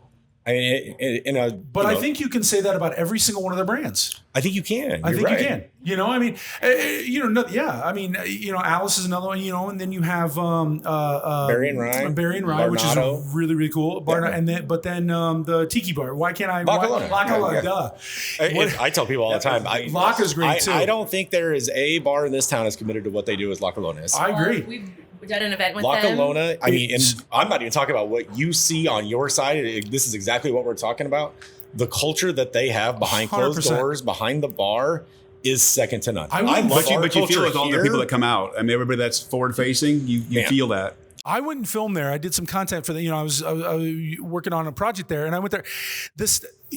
I've never seen a staff that was so excited to be at work. Like when you're at a restaurant or a bar business, sometimes you get people, they're hungover, they're upset, they're dealing with some stuff. They don't want to show up for a shift, but it's like, why are you working? Like, what are you doing? These people come and they are excited. It's like they can't wait to get just slammed. Every last one of them is tiki as fuck. I was going to say, that was they are 1,000,000% in on what they do. But talk about for bringing in a group of people who don't know the culture of tiki, authentic tiki, we did a deconstructed zombie. So we're going over the multiple different types of rums and where they're imported from. And the passion is and then they were trying a new food menu. And that was part of the thing was like, you know what, we've got this new menu. We got some stuff in the back. We want to kind of showcase that. We'll do a deconstructed drink and then everybody can have a full size one. It was such a fun event. And it was so educational, but in a way where it's like, even if you weren't versed in rum, you're like, oh my gosh, now I know. You bought into their vision. I got a conversation starter. But now you know why you're putting rum in a drink as opposed to vodka. Or where the zombie comes from and why it's different than, a hurricane or a Mai Tai. They're all kind of the same components. But I think that is such we're one of the very few authentic tiki bars in the country, and there's a tiki community. And so a lot of that came from Ethan Bondelet's dad. He was big into the tiki thing. I haven't been to his house, but if I remember correctly, I think he had a tiki bar in his backyard. So that whole tiki inspiration came from him. Brad, that runs La Colona, as well as all of his managers and stuff, have all. These guys have done extensive traveling. Mm-hmm. Brad is so well connected in the tiki scene and the bar scene in general. I mean, gosh, I was in Vegas with him a couple different times. We go out to Vegas every year, at least once together. They did a bartender comp at the ski lodge speakeasy at Cosmo. Okay. So to be a bartender at a bar in Omaha and then you're doing that. And then the next night they did a takeover at Soul Belly Barbecue down off the strip. They did a takeover at Golden Tiki in Vegas. So these guys are insanely well connected, but it's not because somebody was like, hey, this is so-and-so. It's because they've earned that. The level at which they do what they do is insane. And I think there's a lot of people in Omaha that don't know that extent. They go in there and they enjoy themselves. I think you'd have a really hard time going in there not enjoying yourself. Yeah. No, every time I go in there, the vibe is just. But I can say that almost about every single one of the brands, and I mean, every brand. What is so cool is so different. It's every so different. I appreciate that because I think you find that if you're, let's say, a restaurant group, and I won't name names, but certain restaurant groups, it's kind of the same. It's different food, but it's kind of the same thing. It's corporate-ish. Yes, you feel a certain way when you go there, and it's all good, and the food is good, and it's great. But that everything is pretty much going to be laid out the same. It's going to be a trendy menu. It's going to be a trendy this. It's going to be a trendy that. Sometimes you go into Laka, their menus are sticky. They're not. Things are all over the place. But the people there make you feel like you're. Don't worry about the menu. There was one bartender was just like, what kind of drink? Do you want it sweet? Do you want it dry? What are you thinking? Okay, I normally drink whiskey. I don't have any whiskey, but I have this Japanese thing, the X, Y, and Z. I'll make you something like that, and you just trust me. was like, let's go. And it was amazing. And I just made it on the fly. That kind of thing to me is an experience that you don't get at like a corporate, because they do things by the book, which by the book is good too. And I'm not dissing it, but I'm just saying I like the fact that every place you go can be different. And I don't need a menu. And sometimes I don't even want the menu. I want, what do you like to make? Yeah. Because I find something new, because I know the menu. I've probably had all these drinks before. And it varies from person to person because... Yeah, that's true. Person to person, day to day, situation to situation, because you might have that same thing happen the next night at the same place. And that person's like, just look at the goddamn menu and tell me what you want. Please. Exactly. You're right. We have a menu for a reason. That's a good point. And they build a menu for a reason and they rent. Yeah, I feel you. But I mean, and we deal with it in the kitchen as well. We have an open kitchen. Sure. It's not uncommon for somebody to be like, like the charcuterie board, for example. Yeah. The most common way it gets ordered is chef's choice. So whoever's running our charcuterie island can put whatever combination of meats and cheeses they want on there that they think are going to be complementary to one another. Mm-hmm.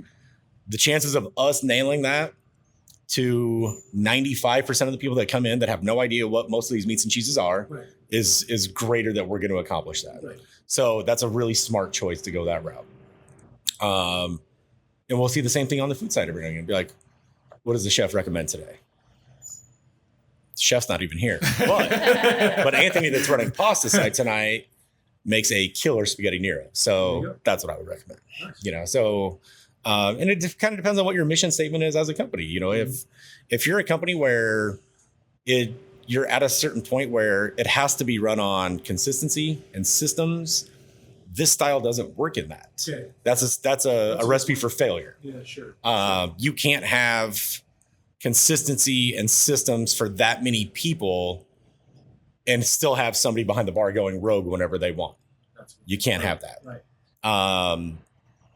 As we're here, we're kind of in the between there where we try to have a little bit of a middle ground. We're not so laid back that we're just winging it every day. Exactly. But we do have enough of a laid back approach where, one of our, craft cocktail bars, craft is in the title, right, yeah. That you can tell them, first time I ever went to Via, Jeremy Hunter was taking care of us. And it was like, what do you want to drink? And I said, I don't want bitter. I don't want floral. Take it from there. Done. Yep. And sometimes you come across a drink, you're like, well, that's my new favorite. Yeah. And so, and that's especially in our business, and this goes for all of us, I think, but you're always trying to gain the trust of somebody.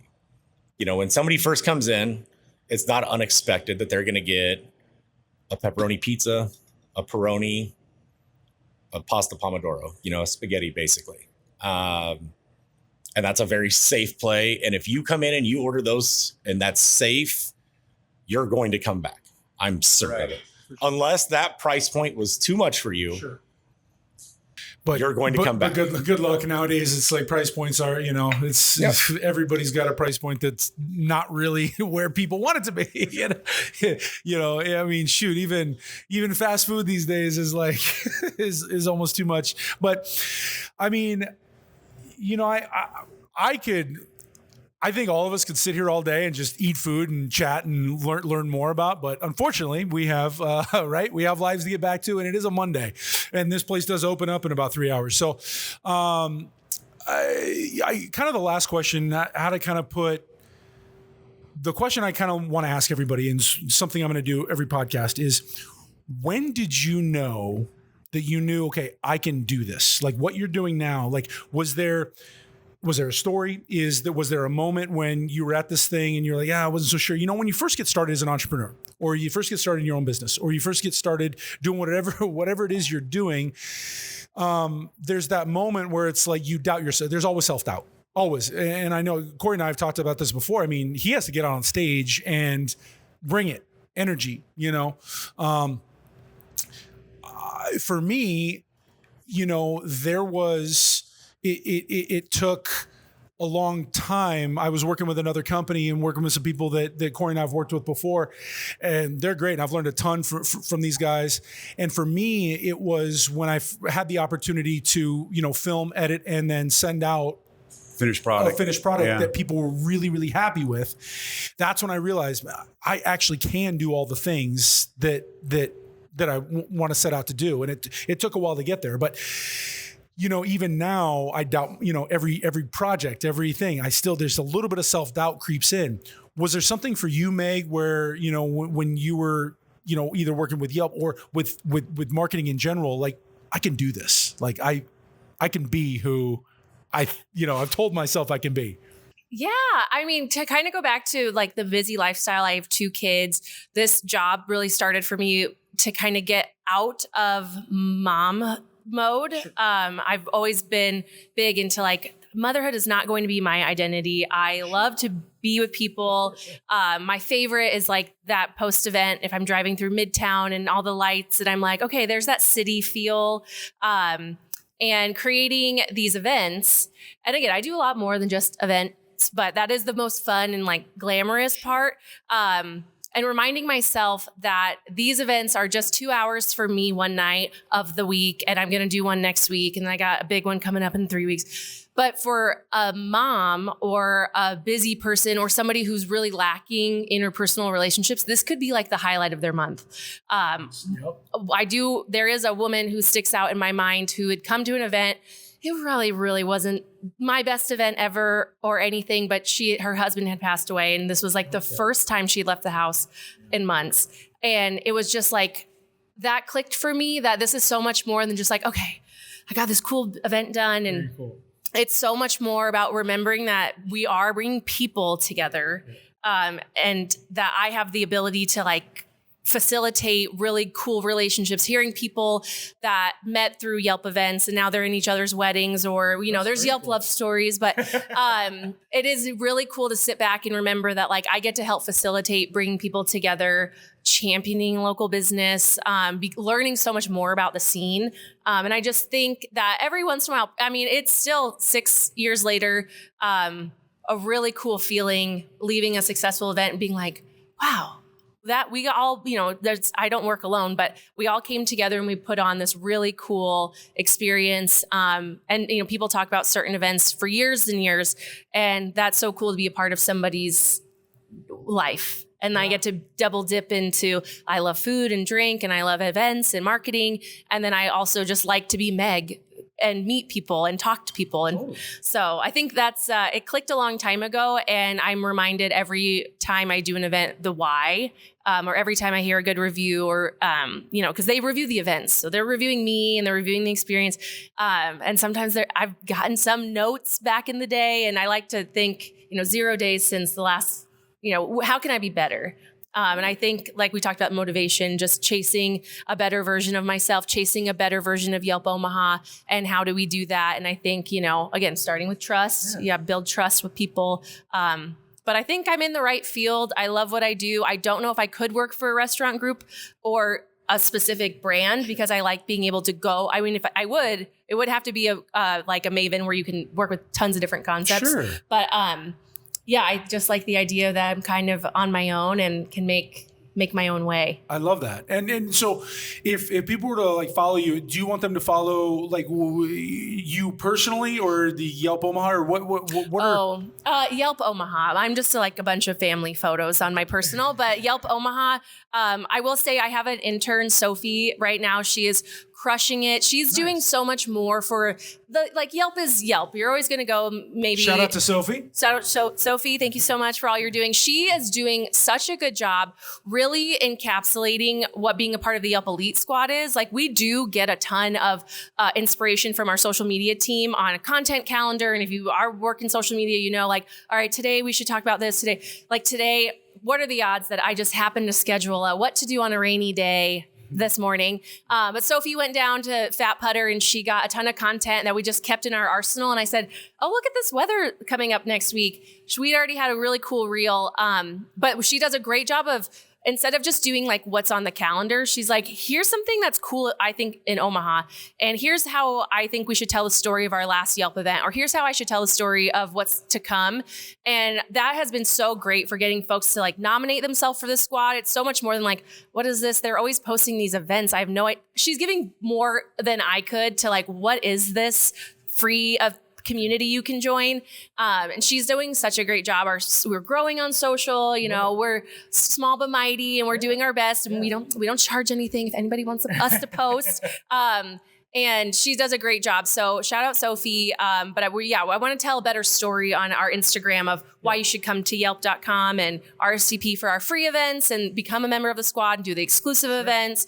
But yeah, that's kind of follow at Yelp Omaha. I love it. Thank you so much. Yeah, Thanks. 100%. Yeah. John, I know, we're sitting in your place right now. And I mean, it's like Thank you, John, by the way. Yeah, Food was amazing. Seriously, I plan on digging in a little bit more, and I know these guys are going to get hungry too. So I'm probably going to buy some pizzas from you. But so, I can't say I knew you when you started, but I knew you when you were executive chef at the place. And so I already looked at you as sort of like the boss, the owner, whatever. I saw you do the stuff. I saw you, filleting fish downstairs, getting them ready to go. I saw you, cutting the fat off of fillets and things like that. And we'd talk about football. And unfortunately, folks, he's a Bills fan, and his child, when he had his daughter, she unfortunately was born into the Bills Mafia. That's for sure. And I've been calling CPS ever Loud and since. proud. So Child Protective Services, if you're listening, there's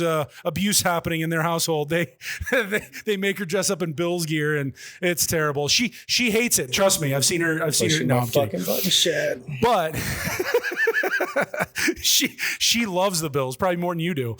But I've known you for a long time, and I've seen you really, really, really evolve from, where you were when I knew you and now into being an owner. You haven't changed so much, but I've seen you evolve with like the way you've kind of conducted yourself, because you have to, manage people. What was that moment where you're like, I can be a restaurateur? I don't think there was a moment. I think that's all just kind of been happening. I think it's still happening, probably. Okay. That's fair. A lot I was thinking about as Meg was talking, especially at the beginning, especially when it comes to things like Yelp, where the whole thought process from where I was, say, at M's Pub, even before that, to where we're at now, it starts when you're a young cook, a young anything. You got the ego. You want your name somewhere in a newspaper, a magazine, whatever. And then from there, it kind of gets to a point. And when you're in that ego spot, you're like, gimme. I want that attention, and at that point, so, when Meg was talking about reaching out to restaurants and doing a something at the restaurant, an event or a shoot or whatever. So at that point, it would have been like, absolutely. All you have to say is, I'm with Yelp. Yes, come in. Let's get this done. Then the next phase is the aggressiveness towards anybody who's ever said anything negative about you or your business. So then it's like, you're with Yelp, there's the door, and then now years later, it kind of goes through different shifts, but it's like, when it's the right people with the right intentions, then it's different. But I have to think about that whole thing in a different order now, where it's like, immediately there can be no money exchanging hands. I will not pay for good publicity. I won't do it. $10 for all the positive Yelp reviews. I want no part of it. I think there's one really good way to grow your business, and that's not it. I know Dan Hoppen gets shit on constantly for, taking money from restaurants for good reviews. I assure you that's never happened. Never. He's way too good of a guy for that. And then to get now when that stuff's going on, you got to think about all these different aspects. Like, what are the optics if we do this? Okay. What are the potential outcomes when we do this together? And it has so little to do with the actual food at that point, and just more to do with like the business side of it. And so I think as far as like, when did I know like I could become a restaurateur? I think I'm still navigating. I got it. All that stuff. Sure, that makes sense. I think it's still like a growth at all points. But I also like try not to be so submerged in that one lane. Like we just did a huge fundraiser yesterday. So like besides the restaurant, like there's so many other things that I try to stay involved with. Specifically any sort of community outreach work. We've done 10 plus years of cold weather clothing drives, adopt families. We did a backpack drive yesterday, things like that. And, every time I have another idea of something we should be doing for our community, I always end up with an army of people behind me that are ready to go do it. Okay, cool. Whether it's peers from other restaurants, our crew here at the restaurant. And you think that stems from your willingness to do it? Like you're being forward with doing it? Because I know, you did Big Brothers Big Sisters and I did stuff, Big right? Brothers Big Sisters for about 10 years. Right. So you've lived the example. 100%. Because when I was even a young adult in my 20s, I always got tired of this narrative that was like, the youth today stuff. I was like, what are you doing about it? How are you going to sit here and bitch about it? Exactly. Meanwhile, you're not doing anything about it. Right. Sure. And so for me, I would rather submerge myself into a situation and try to make it a better spot. And then you find a lot of things, you learn things about yourself, but then you also find out it's not as bad as everybody's saying. No, of course not. Yeah. Of course not. Yeah. No, too many people want to just sit around and pick out the negative stuff that's going on. No, it's never as bad. It's never as good as people say. Absolutely not. You got to put yourself in it to really, absolutely. And so yesterday, for example, I sent out this big thank you message to everybody in our company that helped with it. And, AJ that's behind the bar right now. And mine was just like a heartfelt thank you to just everybody. Like, you guys came in on your day off. We did Maha the night before. We got our asses kicked at Maha. Yeah. We did 350 plus pizzas. Wow. We didn't get back home till 2:00 in the morning on Saturday night. Of course, we had a couple of drinks in the meantime. You had to have been the most popular vendor out there. We were the only vendor in VIP. Oh, wow. We had a line 60 deep and just like we had 6 of us just nonstop. For you hours. Got enough wood for that oven? We made it. We get done having a drink at 2 a.m. and then it's back up at 7 a.m. Out here, we're putting in fence posts and stuff to do our event yesterday. And at the end of it, I'm driving home and I'm writing everybody this huge thank you note. And then AJ responds with like, thank you for fostering a place where we can make our community. And I had never, ever, ever in my life looked at it from that side of it. Mine has always been, this is for the community. This has nothing to do with like me inspiring other people to do it. Mine is like just thanking these people for always being down to help out. Yeah, that makes sense. Yeah. They don't get anything out of it. Yeah, like we don't post a bunch of pictures and stuff. We don't go do these events and then it's like, hey, look at us. We're doing all this great stuff. Like, if we can do something for Big Brothers Big Sisters, a family that's in need, like whoever it is, like we're always down for it. So and then that kind of circles back to, platforms like Yelp and stuff is like, this is like that internal conversation we're always having is like, we do these good things. And when there's an event going on, there's a fundraiser going on, who's the first one that people go to?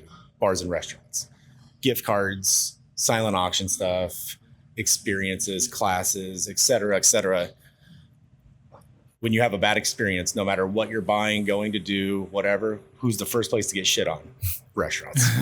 It's unfortunate. It is. And so it's like these conversations I think are great because I do think that the majority of people like Meg are doing this with great intentions. Of course.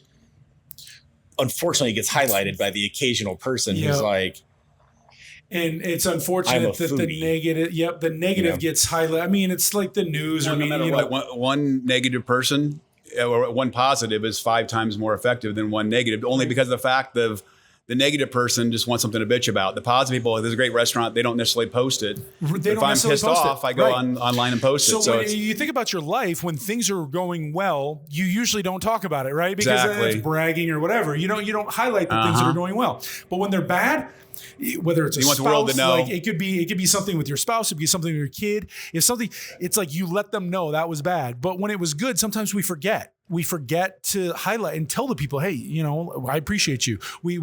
And yes, there are there's plenty of, and I see probably more positive on Yelp than I do negative for sure. But it's the one negative that that everybody is commenting on. There's like 3,000 comments on the negative one. And if you talk into it, you're fueling it, so you make it worse as far as the ratings. That's exactly how some of our media, in the social media, and that's why I wanted to do this, because I feel like if I bring people together, that we can have a real conversation, then people can understand the nuance. And nuance is not something that negative comments want, because if there's nuance, that means you're explaining, but then you have to take people's time and they have to stop and listen and read and understand it.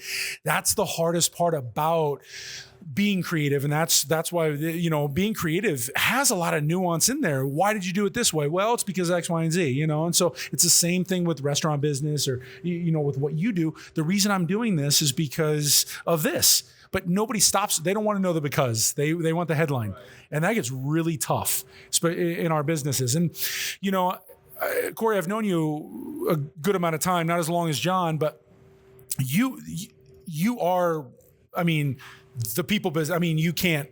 It's what you do. I mean, it's 100%. You are speaking to people to inspire them to go out and be motivated, and you're motivating people to do things. There had to have been a moment, right, that you were like, I think this could work for me. I think, you know, so I know you worked with Tony, right? Yeah. So, I mean, the thing is that for me, it was more of, when I did my first event, it was only like 80 some people, right? And the event that I remember changed everything is when I decided just to make it my own and to speak like I speak, and to tell people, you know, at the front of my events, most of the time I'm like, either I can warm and fluff and you'll feel good when you go home.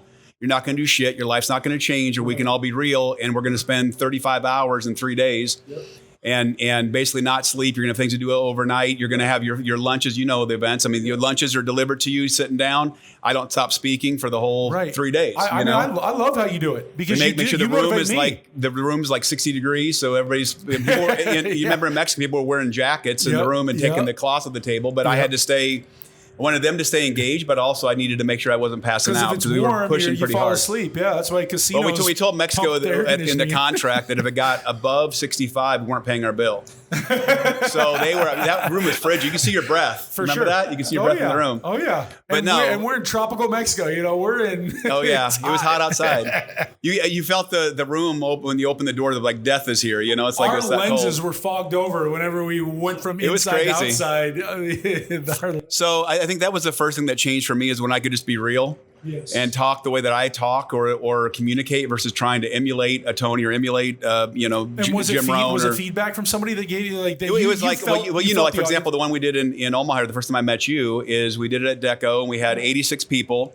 And for 3 days straight, we didn't stop talking for 3 days. You made that room shake. That was a small room. And people at the end, they're like, "Holy shit, that was crazy!" You know, only one person rolled his ankle, one person fell down the stairs, but other than that, we had made him sign waivers after that. You know, you're at your own risk here if you decide to get crazy. It was a cool room, and what you did, like, I couldn't believe it. Everybody's jumping up and down, like, what is this? This was like we made concert. It work, and Deco went the extra mile. Yeah. I mean, back then, Zach, made sure.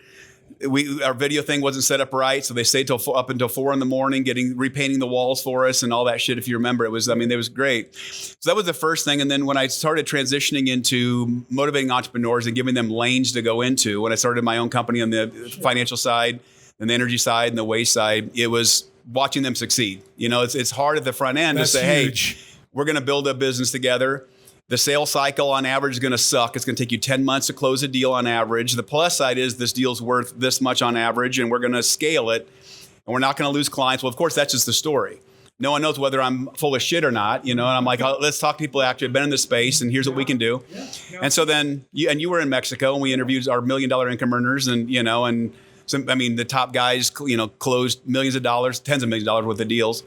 And so you start seeing that, and that's what motivates you, I think, to push forward. But it's tough at the beginning. Yes. Everybody thinks that they can be an entrepreneur. Everything but is the delayed gratification sucks. Uh-huh. It does. And you just keep pushing through, even though even other people tell you it's not going to work.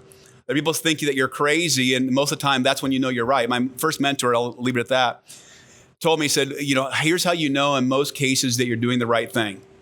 When 90% of people are going against you, that's when you know, because most population, they work for someone else. Most of the population that's true, yeah. doesn't think like an entrepreneur or have these ideas. Was that Gary Vee? Maybe I heard Ed Milet. That was Ed Milet. Oh, okay. But it's true. It's like, not in every case, but when you keep pushing, even though people tell you, even wisdom tells you no, or if you watch, the modern day Iron Man with Elon Musk, when he was 3 months of having payroll left, 3 weeks of having payroll left for Tesla, because he launched it right during the recession, a Roadster. And that whole story, it's like, he's like, well, I've got 30 million left from PayPal. I'll dump it in. Who else was willing to dump in money? And that's what kept that alive, because he dumped everything he sold from, or had sold from PayPal, into Solar City, into Tesla, into SpaceX. But that's what it takes being an entrepreneur, is knowing you're right, even though conventional wisdom or other people tell you that you're wrong. It's doing the right thing and making a measurable and a memorable brand. And that can be really, really It's hard not sometimes. easy. Yeah. Any entrepreneur will tell you it's not easy, but that's why you got to love what you do. And I know it sounds cliche because people think, well, I should wake up every single day and be motivated. No, half the time, this morning, I did not wake up motivated. You know that? No, I know, yeah. And I'm like, okay, shit, I got to go do this, even though I don't feel like it. And that's when you know somebody has the right fortitude, is when they'll do it even though they don't feel like doing it. It's easy to do it when you feel like doing it. I'm glad you came. I appreciate it. So thank you. Yeah, no, that's all. You added a ton. I mean, every time I you always give me a little nugget that I can always take with me every single time. Even though I'm paying attention to filming you usually, I always get a little nugget that I take away. And you have a really unique way of being able to sort of reach people, whether it's and wake people up and keep people attentive. So I don't think I have that, but I try to take. You do in your lane. That's the thing is you do, and everybody here has that ability to capture attention in their lane. Yeah. I try. So that's why I wanted to have you on to kind of figure out, what's next. And so, and Simon, like I said, I've been kind of watching him from afar for a long time, and I've never actually personally met you. I saw you one time. You were shooting something. I was going to come say hi, but it would have been weird because you don't know me. And it's like, well, so hey, anytime you see me out film, come say hi. Now I will for sure. But, I feel like you had maybe some good tutelage growing up because your family has kind of been doing what you've been doing for a long time. Yeah, I learned everything I know about directing from my dad. Yeah, was there a moment where you're like, hey, I think I can do this too, and this is something that what was the thing? And you kind of talked about it earlier, but what was there? One project? Was there one thing that inspired you to kind of get there? Yeah, I don't know if I could point to a specific project necessarily, but something I subscribe to in my own career and that I think a lot of us here can relate to is I always am trying to do something new that scares me, whether that's a bigger scale project that I've done. That's interesting. Managing a bigger crew, a bigger concept that I've not explored fully, investing in higher end gear, having this mantra of trying to continue to do things that scare you, I think is what kind of created that moment for me that I was like, wow, I can direct a,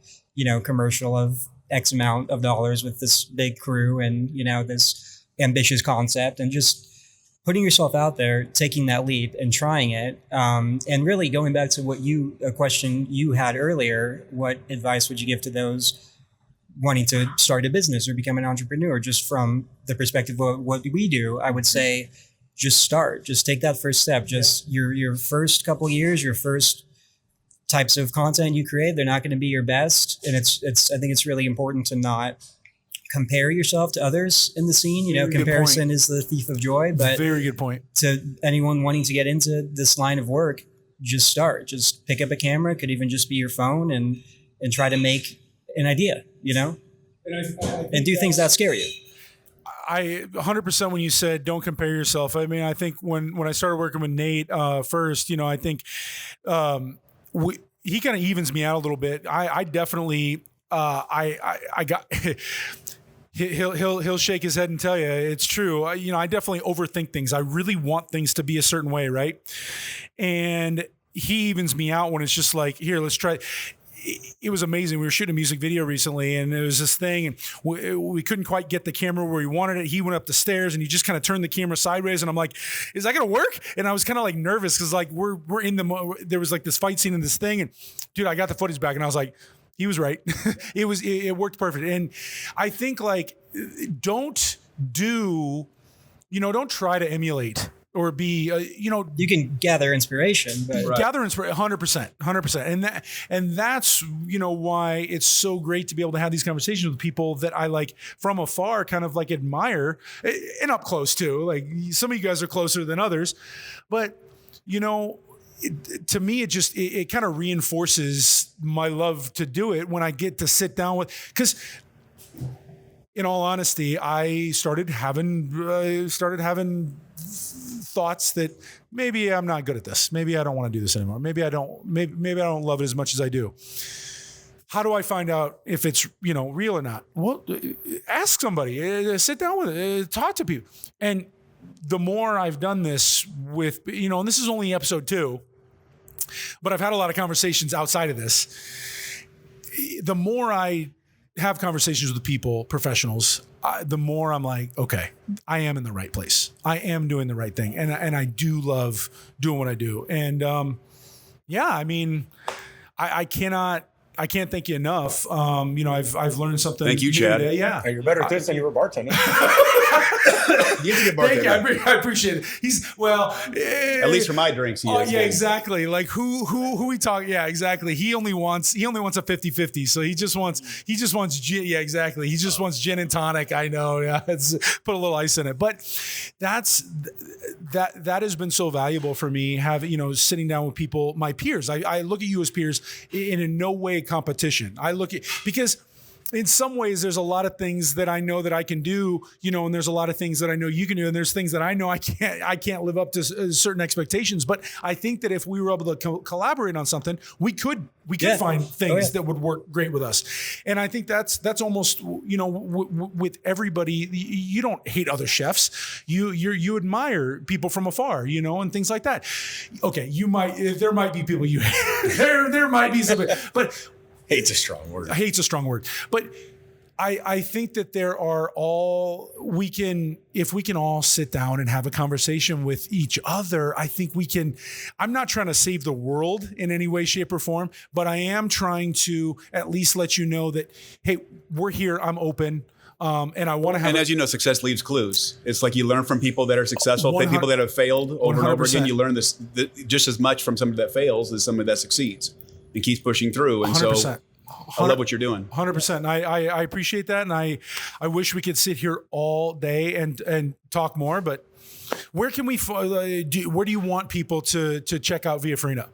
Both of our restaurants, website, goviafarina.com, Instagram at goviafarina. I have no idea what our Facebook is because I don't have Facebook. But come see both our restaurants. Our mobile pops up all over the place. We're doing tell us about your 2 to events 3 coming up, locations at least every week. We have our home away from home at the Bohemian Gardens. We do every Wednesday night. We just did Maha last week. We'll be at Pinnacle Bank tournament this weekend.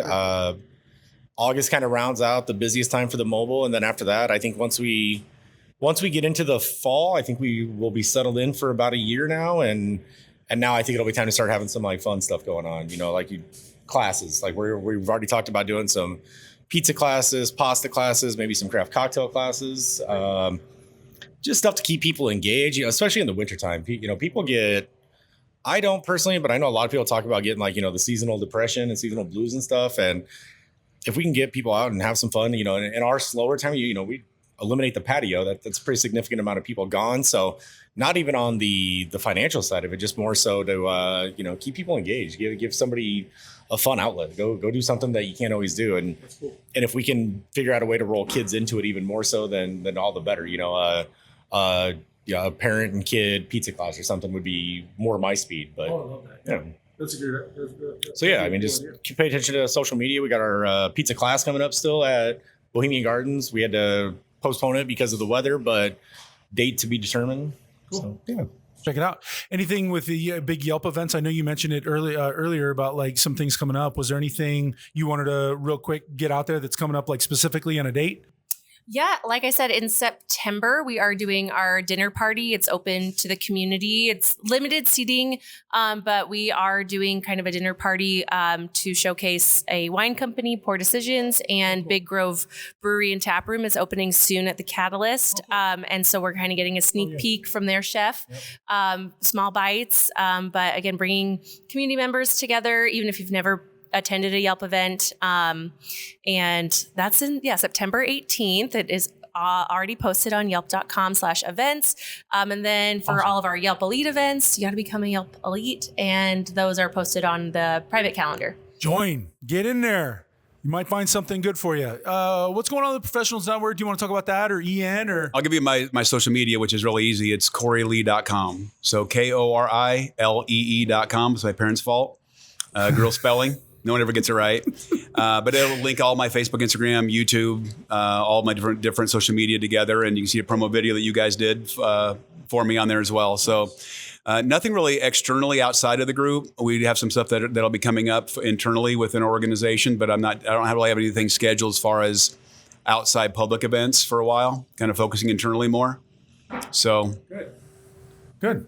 Awesome. Anything going on with Broccoli or anything you want to announce? Yeah. You can, if you'd like to follow my entity, Broccoli Creative Collective, our Instagram is Broccoli Omaha.